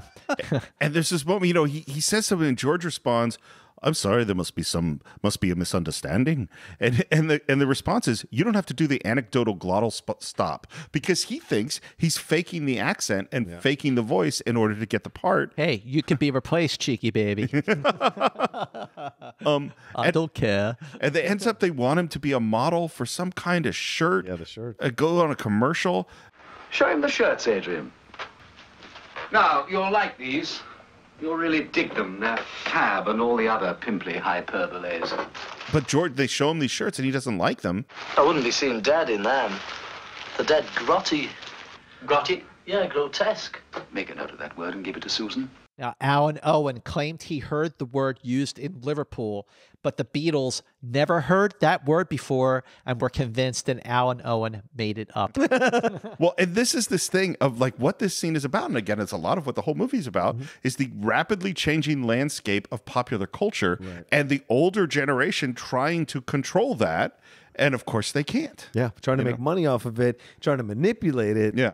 Well, I think if you look at the way popular culture worked previous to this is that the older generation told the younger generation what to like. Right. And you look at it continuing to this day, the younger generation is telling the older generation what to do. And the older generation is frankly scared of like, how are we going to get all of the 20-year-olds or 15-year-olds to buy our whatever the thing is, and they're rushing to try to please them as opposed to this marketing guy who is going, well, we've hired this woman to be a trendsetter and we've scheduled when the next trend is going to change, and we're all on top of this. It's rather touching, really. Here's this kid trying to give me his utterly valueless opinion when I know for a fact that within a month he'll be suffering from a violent inferiority complex and loss of status because he isn't wearing one of these nasty things. Of course they're grotty, you wretched nit. That's why they were designed, but that's what you'll want. I won't. You can be replaced, chickie baby. I don't care. Once again, this is just a small little scene, but it decorates the film with this subversiveness, right? This is, once again, George, who was the quiet one, right. Thumbing his nose at the authority of fashion, at the authority of this establishment of fashion. The Beatles loved poking holes in these establishment things. She's a trendsetter. It's her profession. She's a drag, a well-known drag. We turn the sound down on her and say rude things. Get him out of here. Have I said something amiss? Get him out. He's knocking the program's image. Sorry about the shirt. Get him out! This discussion, I have to say that, pointing out the guy on the train and pointing out Marketing Man, I have a much deeper appreciation now for what, among the other things, what this movie represents, which is a changing of the guard. Yeah. It's more subtle than other films might depict the generation gap. But this movie, in its own way, I am now just seeing from this conversation with you guys that it wasn't just 36 Hours in the Lives of the Beatles. It was the new generation exerting their influence and establishing their own identity. I think this is a young director in Leicester who has something to say as well and finds perfect union with the Beatles, who enjoy doing that. So at the time, in the 60s, this is a perfect time for it to come out. Just as the counterculture is about to really explode in this idea of questioning, don't trust anyone over 30, this becomes, as you go into the tail end of the 60s, the mantra. So one of the things that's really interesting about that Lewison book is that when they first go to record, and this is something I never understood until reading this book, is that the Beatles in a lot of ways are the first band, because everything previous to that time was Alex Haley and the Comets. It was Buddy Holly and the Crickets. There was a lead singer paired with musicians, and when they went in to record, the studio would choose what song they were going to do. You're going to do this, and they would choose the musicians to play with them. And the Beatles come in and they try to make it a John Lennon band, right? And these Johnny and the Moondogs, and then we're going to replace. They obviously wanted to get rid of Pete Best, but they weren't sure if Paul McCartney was going to stay. But even in the very beginning, though, you're right, and that was where the studio, where the label was George Martin, because he was producing them. He wanted them to record. He didn't feel that their original material was up to par, right? So he said, record the song called "How Do You Do It."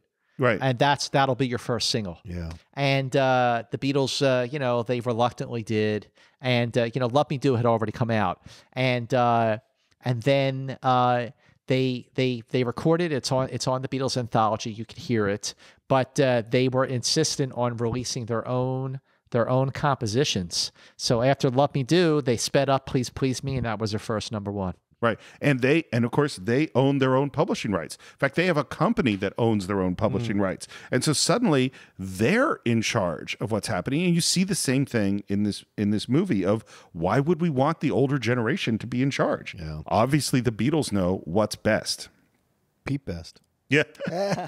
Pete Best. There's a German opera singer who's rehearsing, and Grandpa's down below the stage signing Beatles photos. Forging them. Yeah, forging them. Always and making a buck. Somehow he accidentally hits a button and he gets lifted right up onto the stage. It's funny. It's in funny. the middle of their performance. Yep. And that the producer, Victor Spinetti, is about to have a conniption.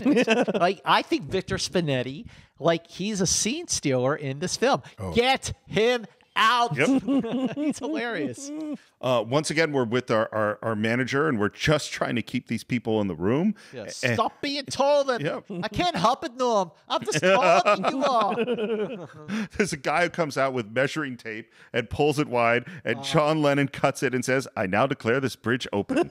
Improvised. By the way. Oh, really? And that Taylor, by the way, who was holding the tape measure, that is actually the Beatles' Taylor. Yep. Oh, I didn't know that. Oh, that's interesting. Because the Beatles changed fashion as well. Yes, they multiple times. And I'm maybe reading into it, but the cutting of the tape is Liverpool's where they built a lot of ships back then. Oh. So seeing something like that, Of the course. joke would have made a lot Sure. of sense for Liverpool people. We're getting ready for a rehearsal. Everyone's worried that the Beatles are not going to show up to the rehearsal. And then we get a cue and we go right into And I Love Her. Music.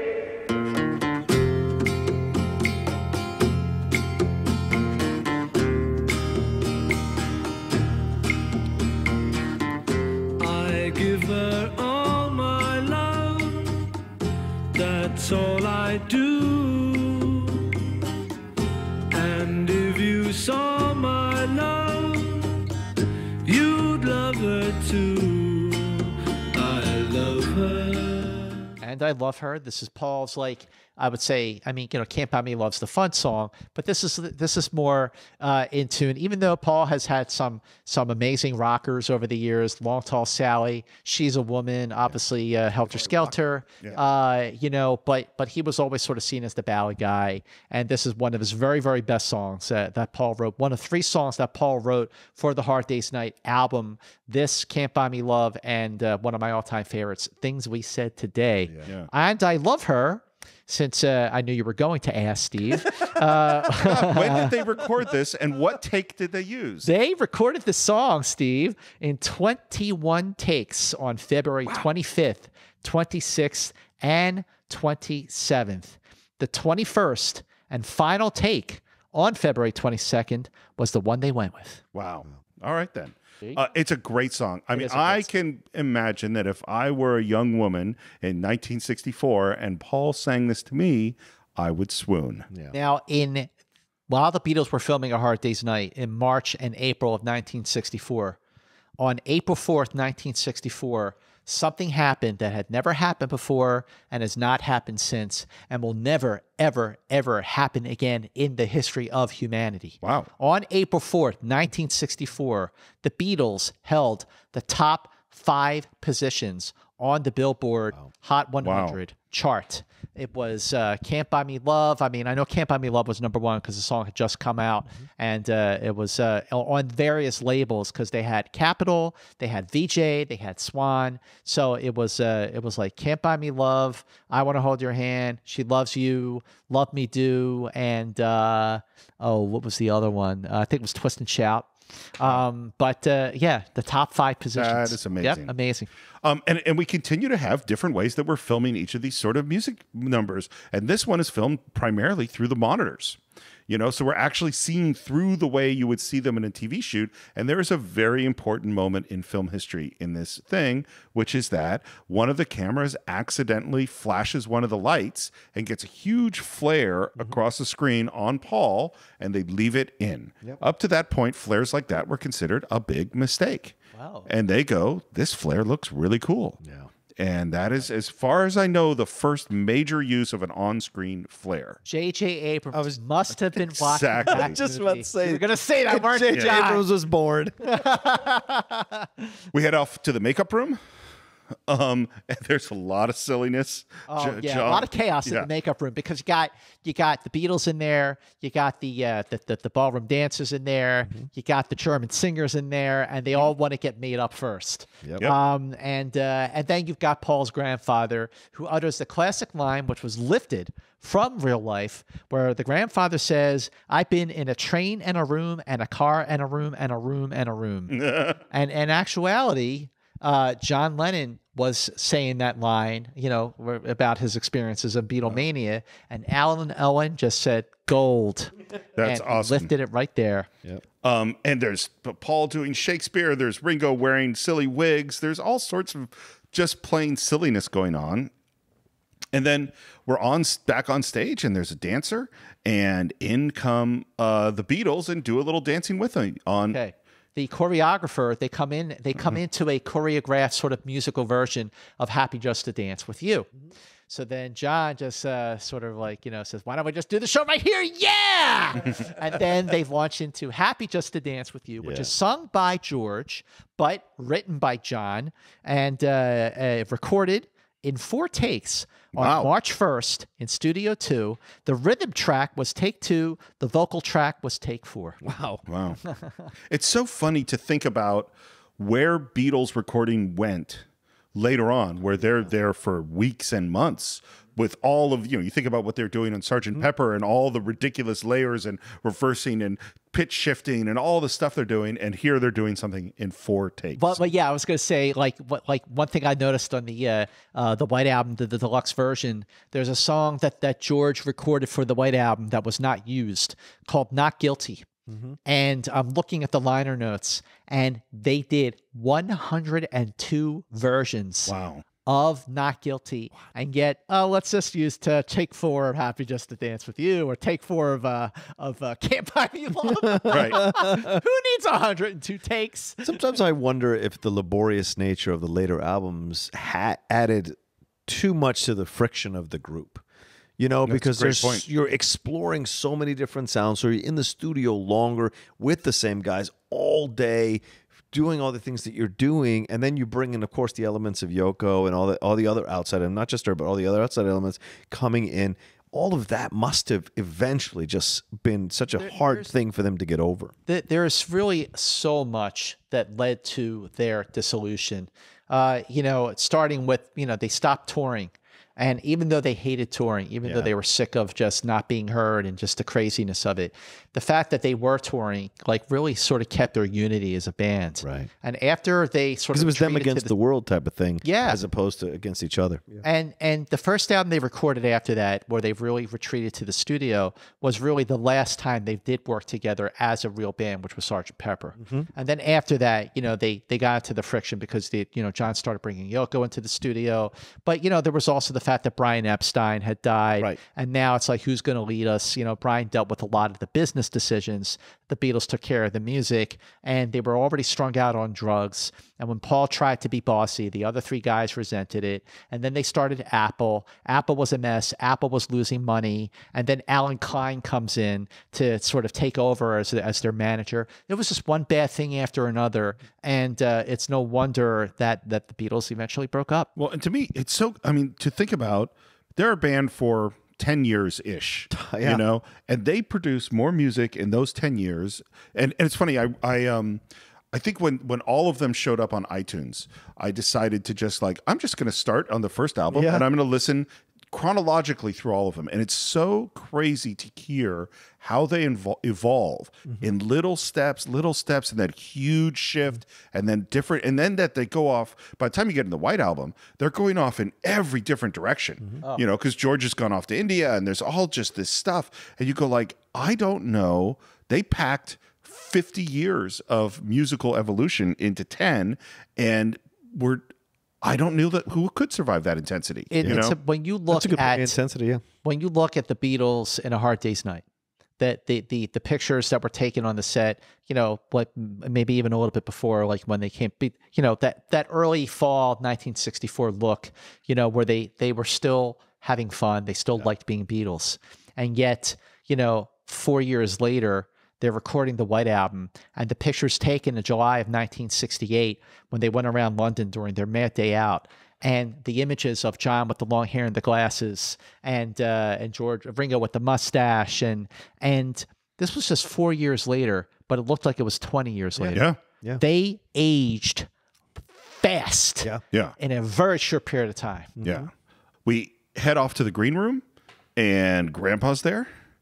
And there's this moment where he watches a guy with a bandage, and he pours some ketchup on the bandage. And then we end up with Ringo reading a book. What's the book? I don't know. What is the book? It is Anatomy of a Murder. And Grandpa, Jimmy Stewart movie, yes? Yes, it is. Yes. Otto Preminger. Yes. Wow. Schmodown, son. Dude, That's that is what we impressive. do here on the Cine-Files. That was beyond me. And Grandpa is talking some smack to Ringo because he's got to go out what he calls parading. Parading? Parading the streets, trailing your coat, bowling along, living. Well, I am living. You? Living? When was the last time you gave a girl a pink-edged daisy? When did you last embarrass a Sheila with your cool, appraising stare? He's stirring the pot. He is stirring the pot in a big way. And I love where as he's, and Ringo's like, no, you learn all sorts of things from books. Books are great. And then I love where he goes. And where'd they be without the steady support of your drumbeat? That's what I'd like to know. That's right. You know, it suddenly clicks. And what's it all come to in the end? Yeah. What's in it for me? A boog. Yeah, a bloomin' book. When you could be out there betraying a rich American widow or sipping palm wine and Tahiti before you're too old like me. And Grandpa convinces Ringo to go out parading. So he goes out parading. And what happens next, John? Well, he goes on a bunch of adventures here. You know, playing with messing with the kids and taking pictures and getting yelled at, walking by the river, all kinds of things he gets involved in. And then there's a madcap chase scene with the cops, which is a lot of fun. Yes, we will get to that in a moment. Yeah. The song is This Boy, instrumental version. Instrumental version, and conducted by George Martin, the orchestra. Yep. Yeah, because he composed the score based on all these Beatles songs. Oh, I love This Boy. This Boy is a great song. This boy. That boy. Yeah. And it is, this is where you really see like Ringo is the star. He's the star of the movie. He is so compelling to watch him do all the things. And I love that he goes into some weird store and gets this hat and this coat. And then he runs into a woman and she does not recognize him. And that is the best thing in the world to him. Yeah. He's free. He's free. Yeah. But it's a short-lived moment of freedom because it just like there's this bad energy that starts to turn around him. He goes into this bar, and you know he you know wants to get a drink and he puts his change down on these guys that are playing some game. Knocks over, puts his glass down, and the glass breaks while they're in the middle of playing their game. And he gets a sandwich that's very, very stale. And then he walks outside. He tries to play darts. Yep. And he plays darts and he hits the bird. So he's like, okay, I know when I'm not wanted. And he walks out and then he like kicks some clothes and his cop starts going after him. But one of the funniest scenes in the movie happens when he's trying to be a good Samaritan. And it's a scene that no matter how many times I watch this movie, I laugh out loud during the scene. Ringo takes off this long jacket that he had bought to try and camouflage himself and to put it over mud holes while a woman walks over them. Right. Yeah. So he puts his jacket down while a woman can walk over a muddy puddle without getting her shoes dirty. Then he picks up the jacket and he puts it across another mud hole with a puddle so she can walk over that without getting her shoes dirty. So it's always on the third thing that something goes wrong. So he takes his jacket, puts it across another hole, but there's not a puddle. It's a hole. And she walks over the jacket and she sinks into the hole. And then he's just like, holy shit. And he like tries to get out of there and the cop grabs him. And that leads to your scene, John. One more moment I want to talk about, which is that he's with this kid, and there's just a lovely scene with him and the kid and the camera. And I really think this is, again, it's French New Wave.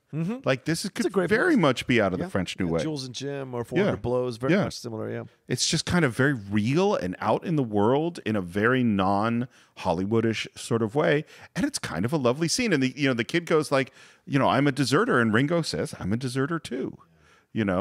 Watching the film and watching Help, the follow-up, it's pretty obvious that Ringo was the best talented actor. And Ringo, went on to have an acting career. I mean, he made some movies like The Magic Christian and, of course, he made Caveman. That's the one that everybody knows the most. Look, I mean, it's a great move for him. He met Barbara Bach, It's Quaid's in this thing. You can't argue that. Richard Lester actually remarked to the Beatles as actors. Richard Lester actually felt that George was the most effective actor. And Richard Lester said that Paul tried too hard. Not surprised. Not surprised. Of course, back at the theater, they're starting to freak out. Because first they've got this final rehearsal coming up. They did a lot of rehearsals at this theater. And they're going, where's Ringo? There's one great moment where Grandpa reveals that he's the one who encouraged Ringo to go. And he says it'll be wine, women, and song when he gets the taste for it. And that's when they cut to Ringo at a sandwich. It's a great little cut. And of course, when the rest of the Beatles find out that Ringo's gone, it seems like the right thing to do is to go out and go looking for him. So Ringo's been grabbed by the cops. The other Beatles are trying to find Ringo. And what's Grandpa doing? he's down selling those fake photographs. Yeah. And what happens is the fans of the Beatles are swamping Grandpa for the photos, and the cops grab him and take him away. So Ringo and Grandpa end up at the same train station, at the same police station. Right. What's so interesting to me, by the way, is they're treating Ringo badly. Yeah. Because they call him a little savage, and Ringo's going, "Oh, you got to talk to my solicitor," and then Grandpa gets brought in. And Grandpa is treating the police like they're the man, like they're evil, and they're trying to keep him down. And the police are being completely nice to Grandpa. You want a cup of tea? It's like, a nation once again. A nation once again. He's like, take me in the room, do your little business. I know what you're doing there. And I love the guy who is the chief of police behind the desk. Seems like a nice guy. What a chill, Totally and nice then guy. authentically English-looking guy, you know, with the crest, the ridges in his head, and the mustache and the glasses. It's brilliant. And he sits down next to Ringo on the bench, and he asks Ringo, "Have they roughed you up yet?" Yeah. And I love his description. Oh, they're a desperate crew of drippins, and their fists like matured hams for pounding poor defenseless lads like you. It's just so funny. And Ringo's response is, "They seem all right to me." And of course, that's when we find out that the reason they grabbed Grandpa was just to protect him, because he was getting swamped by all the girls. Back at the theater, we got a half hour less to go. Grandpa's sitting there with Ringo complaining about the cops, and then he decides to make a break for it. He runs out, at which the cops go, "You forgot your photographs." Yeah, right. Yeah. The cops are trying to help him. They're trying to help him. Back at the theater, there's a bunch of cops surrounding the theater. How is Grandpa going to get in? He gets some kids, uses them to distract the cop. They put a bucket over his head, and he runs into the theater, chased by the cops. And you know what I thought of as I watched these cops chasing this little old man around? Benny Hill. Yep. Oh, is that right? Oh, yeah. I didn't Totally hit hit me. Yeah, you're absolutely right. That It's sense Benny of the ridiculous silliness of chasing people around, sometimes in fast motion. I totally wanted to hear. Wait, how's the Benny Hill?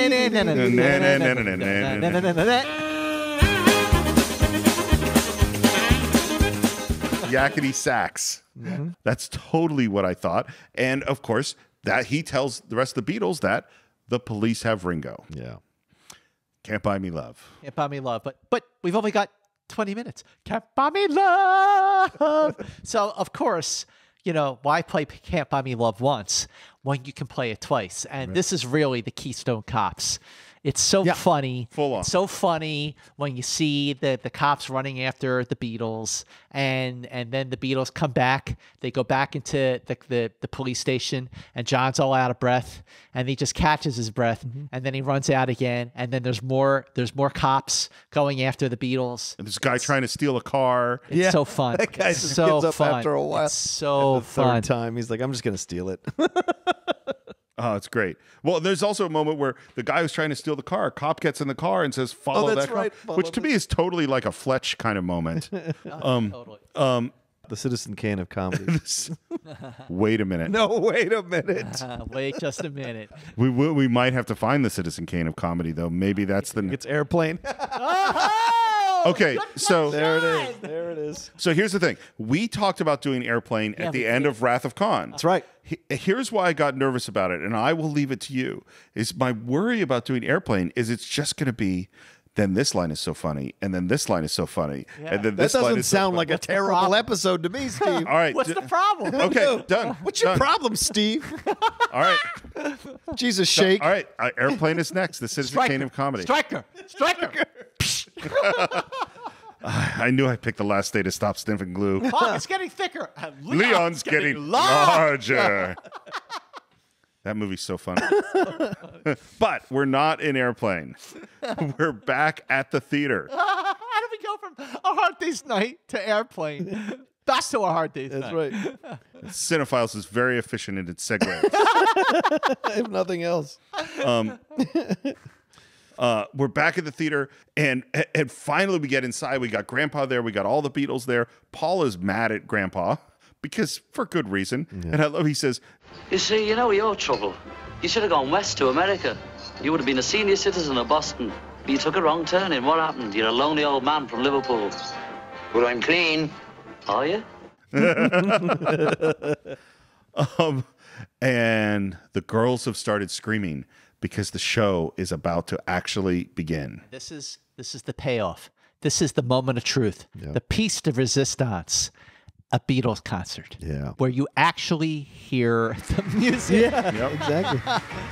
And the first song is Tell Me Why You Cried.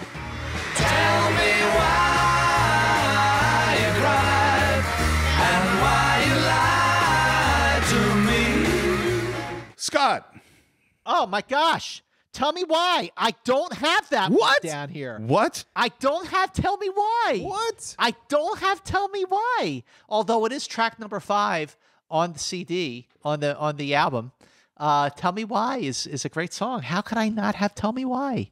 Oh, well, I don't have Tell Me Why. And this, what I would say, is the most we're going to sit back and watch concert footage. Like we're going to see the whole song. We're kind of in regular watching a performance. We're not being stylistically unique in this because I think this is what we've been waiting for, is to get to the actual show. Well, I'll tell you. Tell Me Why was written by John Lennon, either Paris or New York City, and it was recorded in 8 takes on 27th of February, 1964. That's the one they used. And it was the 4th take that they used that was released. There you go. Are you imitating? No, I would never. Yes, you are. I love it. That's pretty good. Tell me why. Dates. This All is right. great. Movie release dates. And now we go into If I Fell. If I Fell. And the one thing I'll say, I think the transition between the two songs is very rough. I think that is not strong. Yeah, It kind of bumps you out. They did not find, and by the way, as a person who's edited music a bunch, sometimes it's really, really hard to figure out songs at different keys, different tempos, and trying to find a smooth way to get between them. But this one isn't smooth. Yeah. But now we're much more intimate. The camera is very close. We see the drumming at an odd angle. The crowd kind of fades in and out. We have like the close shot of the guitar moving up to John. Again, they've chosen a really different way to film this. And we're not in like the Ed Sullivan sitting back and watching the show. We're very intimately in with the band for a very intimate song. Yeah. I think you come back to I Should Have Known Better.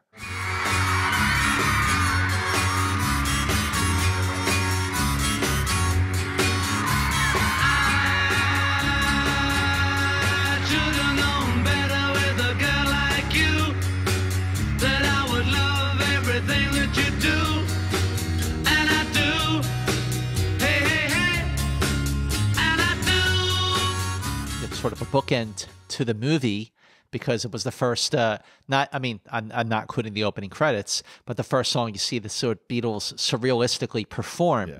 And then they play that song complete, and then they take the bow, and then Ringo, the signature drum, and you're into what I think is the Beatles, what's my favorite Beatles song.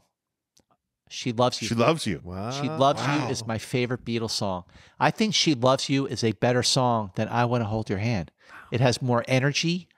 I like it better than I Want to Hold Your Hand. I think it just She Loves You. It is, there's certain classic Beatles songs that you're sick to death of. Like I'm sick to death of Let It Be.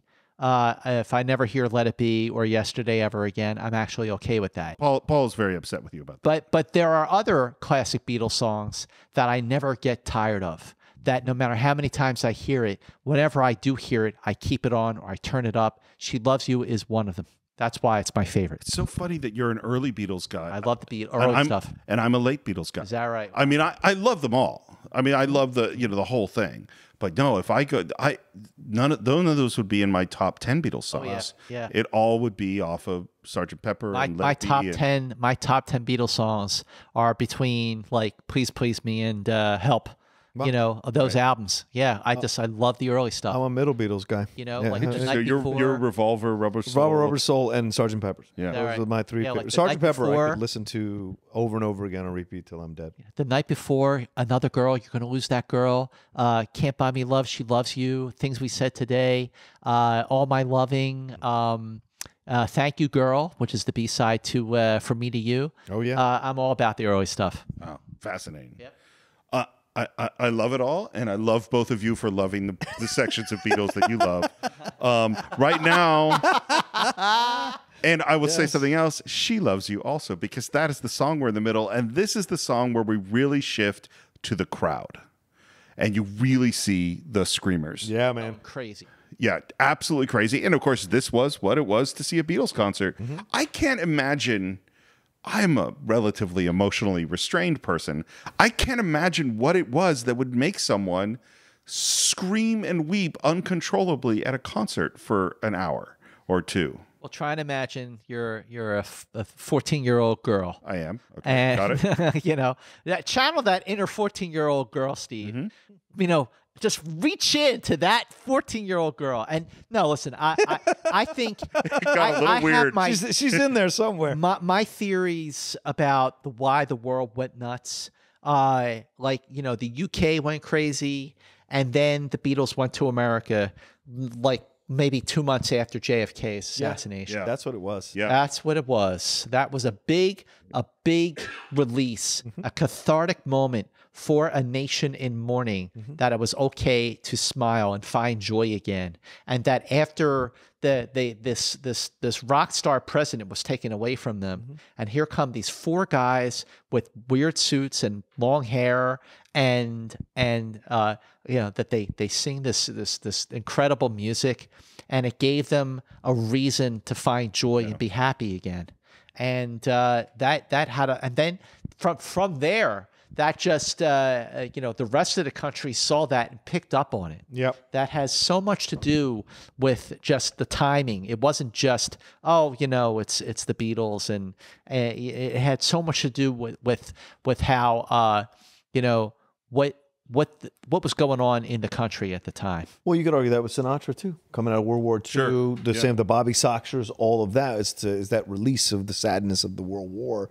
You find a guy like And this. we need that. Yeah, we do. The Spice Girls, same thing, coming out of the 90s. The Spice Iraq Girls. War, I mean, you Listen, can't deny. No. Take away whether you like the music or not. Yeah. Spice World is actually a very good movie. No, It is a good movie. And I got news for you. If you watch that film, it's a Hard Day's Night. It is. basically is. Yeah. Isn't Richard E. Grant Yep. the Yes, it is. the norm and And shake Alan of that Cumming. movie? Yeah. It is a good film. Yeah. I mean, Is you it know- the Citizen Kane of girl group pop movies? Oh my God! Well, how many girl group movies, movies do we are there? have? Yeah, that's right. What is it? Remember the Satisfaction with Justine Bateman and Oh, Julia right. Roberts? Yeah. You know, But this was an actual. but no, I remember just dissing on the Spice Girls because they were the Spice Girls. But then having seen the film, and I went, you know what? I actually like the movie. Yeah. You know, I saw it. I don't remember liking it. I don't have a go lot. back and watch it. Is again, it? Steve. Is it? We'll see. It's been 10 years. We can do it. One more Netflix. thing. One more thing about "She Loves You" is: do you know what future rock star is in the audience for this scene? Oh, okay. Now, okay. Here's the thing. Yes, this future rock star is in the audience, but you don't see him because the clip that you would have seen him in was cut. Oh. That song was "You Can't Do That."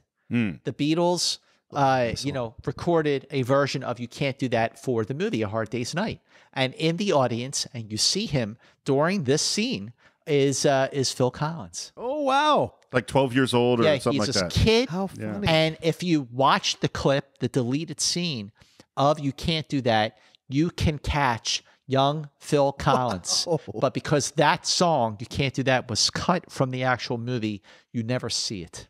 Our concert is over. Our director is exhausted. And of course, what do the Beatles have to do?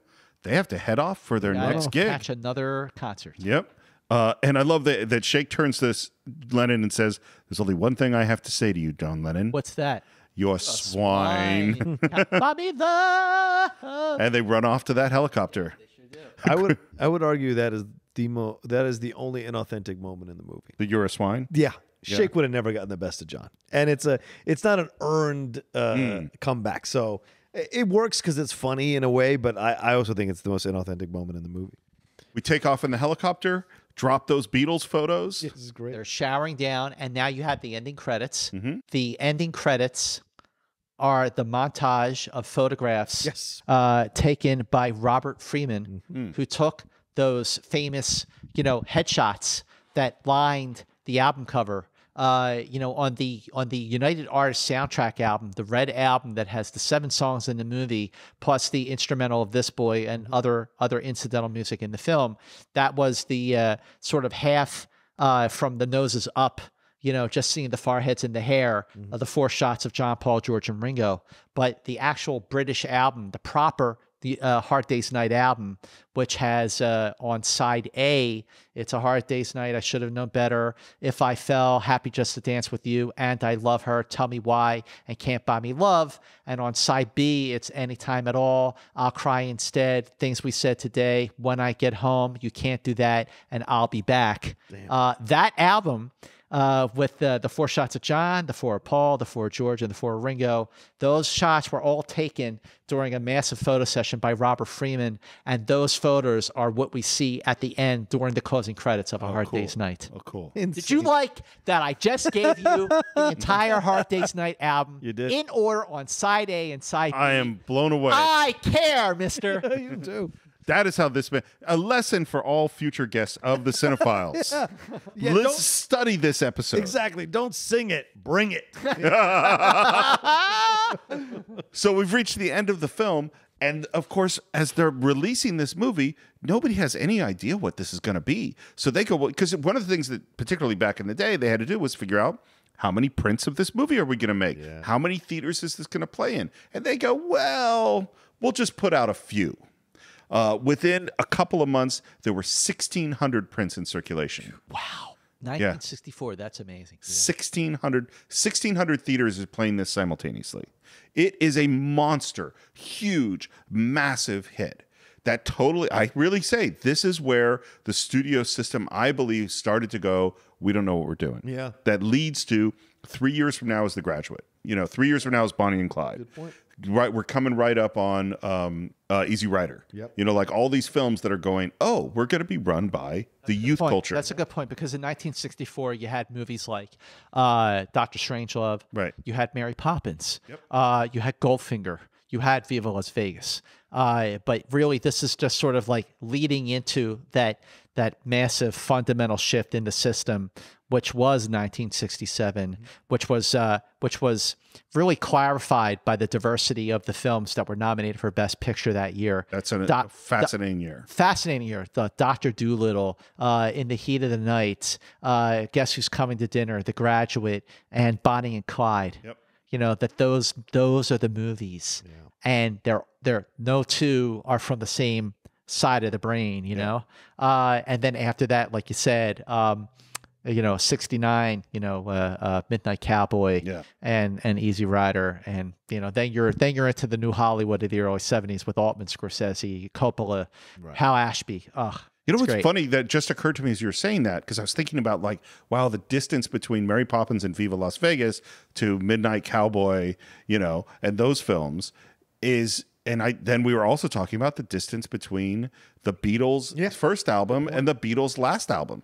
Is that just there's this thing that happens in the 60s. The 60s, more than any other day, I am so fascinated by the 60s. Because of just the quantum leap of change that happened during that time. And I don't mean from when the 60s started on January 1st, 1961. I mean when the 60s started on November 22nd, 1963. Yeah. From that point on, from November 22nd, 1963, the death of JFK, that's when the 60s started. Yeah. And at the end of 1969, with the Rolling Stones concert at Altamont, when the Hells Angels killed the guy, that's when the 60s ended. Yeah. And look at everything that happened during this time. You went from A Hard Day's Night to Let It Be, the White Album, Let It Be. You went from Mary Poppins to Midnight Cowboy and Easy Rider. And Nurse Fletcher in you Cuckoo's Nest. You went from Gemini, Mercury and Gemini to Apollo 11. Yeah.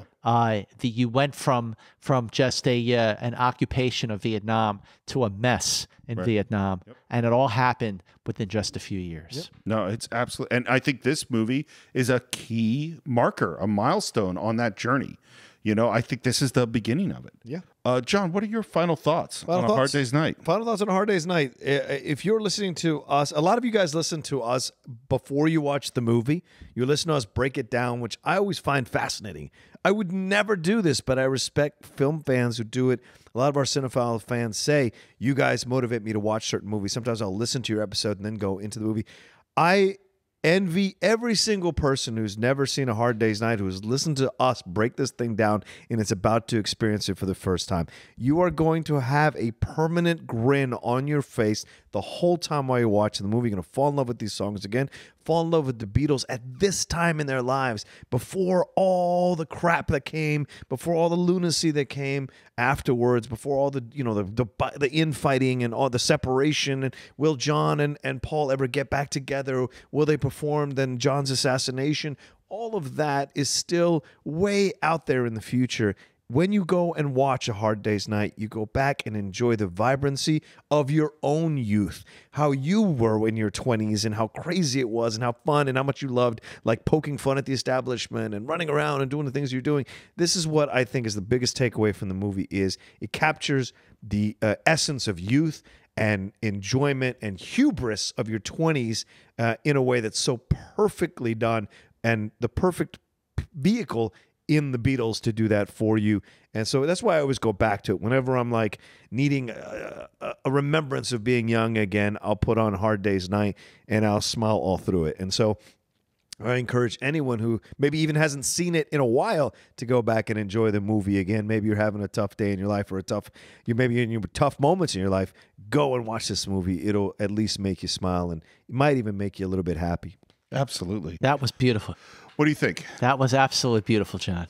And I agree completely. You know, my final thoughts on A Hard Day's Night. I can never watch A Hard Day's Night enough. I never go through periods of time where I haven't watched A Hard Day's Night in a while. I will always go back and watch A Hard Day's Night because of the feeling that movie gives me. The like you said, John, the joy, the vibrancy of it. And there's a part of the film, there's a part of the essence of A Hard Day's Night that it's like the last innocence that we felt because it was right after that things really, really started to change. And especially after this conversation, you know, the seeds of change were right there from the very beginning. They were just done a little subtle, but this conversation made me realize more than I ever realized before how much of a change of the the new generation sort of like taken over. But the joy and the happiness that I love about the Beatles is right there in this movie. The music, the personalities, the style of the filmmaking. It is 87 minutes of pure 100% joy, and it never gets old. It is not dated in any way. So what if it's in black and white? So what if it's 1964? The Beatles are timeless. A Hard Day's Night is timeless. Here's what I'll say. I really, really like this movie, and I would totally sit down and watch it again today. But I love the Beatles. And so the thing that I would say is that I want you to watch this movie and look for all the things we're talking about, the joy, the challenging of authority, the changes in culture, the changes in the way film is made, the sense of humor, and it is great. And I know that you will enjoy it.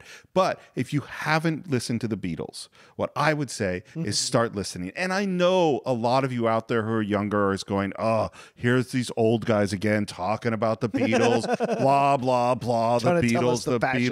And sure, I get that.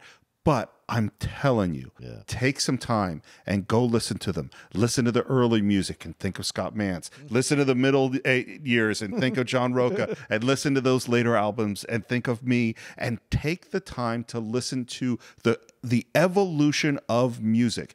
Things that you are listening today, so much of it has been influenced by this band. You will hear hard rock stuff and Helter Skelter and Come Together. You will hear classical music. Classical music. You will hear big horns that are going to be things that we're going to hear later on in funk. You're going to hear all of the challenging, poetic, beautiful ways of making music, and in particular the idea of an album, which is something that we very much lost today with our downloading songs, one song at a time, is that this is one of the greatest evolutions in art history happens with those 10 years of the Beatles. And so I have no final thoughts of the Beatles because I'm going to be thinking about the Beatles for the rest of my life. Yeah. Amen. All right, so that's what we think of A Hard Day's Night. Of course, we always want to hear what you think of The Hard Day's Night. In particular, if you haven't spent a lot of time with the Beatles before, come find us on our Facebook page. Just do a search for the Cine-Files, Cine-Files.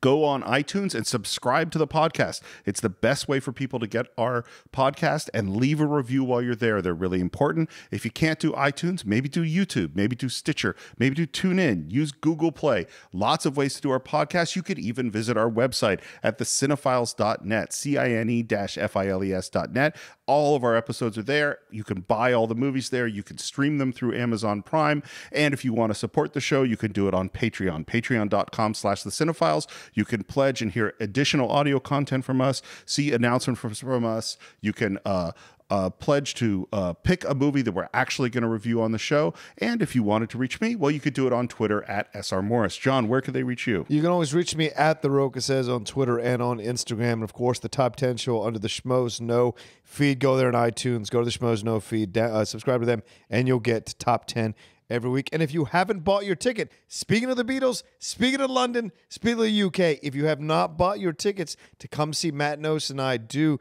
the Top 10 Show live, February 23rd in London, we are doing a live show, 200-seat theater. We're 80% sold out. You got to go to www.kingsplace.co.uk. I am absolutely visiting Abbey Road when I'm there again. Nice. It'll be 20 years since I've been there, so it'll be nice to be back again and go to Abbey Road one more time and take pictures. I still have those pictures of myself. And maybe Scott Mantz and I are going to find ourselves seeing Paul McCartney live next year in July. July 13th. July 13th. Right over there. 2019. We are going to see Paul McCartney Somehow, some way. live at Dodgers Stadium in Los Angeles. That is absolutely positively going to happen, and is going to be the greatest concert in the history of concerts, because we are going to see Paul McCartney live in concert at Dodgers Stadium. What did you say on Facebook? How many times have you seen Paul McCartney? This will be my 23rd. Wow. Amazing. 23 times I've seen Paul McCartney live. Yes, and I will see him 23 more times. It's a religious experience. It really is. I saw him. Absolutely is. I've only seen him once. Oh, yeah? Yeah. At the Hollywood Bowl or where? UC Berkeley at the stadium, Cal Stadium in Berkeley. I actually, when I saw him in New York at Madison Square Garden in the last September 2017, I was in the second row. My brother bought tickets, and we were leaning against the stage, and he was 10 feet away. Can't imagine. Oh my God! Wow. I kept pinching myself. It was amazing. Yep. It was amazing. Scott, thank you again so much for coming on the show. This has been an absolute joy. I'm so happy we finally got to do this. This is a hard We one had to a work couple out. of false starts because we all have different schedules. This was a hard day's night. To finally sit here and talk about the Beatles and a Beatles movie with you, this is definitely a highlight for me. Make sure you follow me on Twitter and Instagram at Movie Mantz, and Movie Mantz with a TZ. And I want to know what you thought of our chat about the Beatles, our chat about A Hard Day's Night. I want to know, and I mean it. Tweet me or Instagram me, whatever it is you want. Make sure you hit me up and tell me what your favorite Beatles song is, what your favorite Beatles album is, and who your favorite Beatle is. Ooh. And I do want to know, and I mean it, hit me up on Twitter. What is your favorite Beatles solo album? Wow. What's yours, John? Solo. You mean Instant Karma? It's probably, or the double album. The Double Fantasy? Double Fantasy is probably my favorite one. It's tough. It's tough. What's your favorite Beatles solo album? What's hard is that maybe this is just a cop out. I've listened to the Wings' greatest hits album over and over and over, or something like that. It's just Wings' greatest hits. Oh, Wings' it is. I just listened to that a million times. So that's probably my favorite Beatles solo album is Band on the Run. Paul McCartney and Wings. Yeah. Landmark, December 1973 album. It is Paul's masterpiece. It is the album that Paul McCartney did that stands side by side on everything he did with the Beatles. Band on the Run, Jet, Bluebird, Mrs. Vanderbilt, Let Me Roll It, Mamounia, No Words, Picasso's Last Words, 1985. Every song on that album is great. Honorable mention to All Things Must Pass by George Harrison, Yes, sure, that's a and great Imagine by John Lennon. Those are the top three. I'll throw out Flowers in the Dirt. There I you don't care go. what anybody says. I love Flowers, in, Flowers the in the Dirt. That is still Flowers in the Dirt is great. Still I agree. listen to it all June the time. of 1989. Him and Elvis Costello. Yep, fantastic stuff. And on that note, I think that is it for this week, and we will see you next time for another great film on the Cine-Files.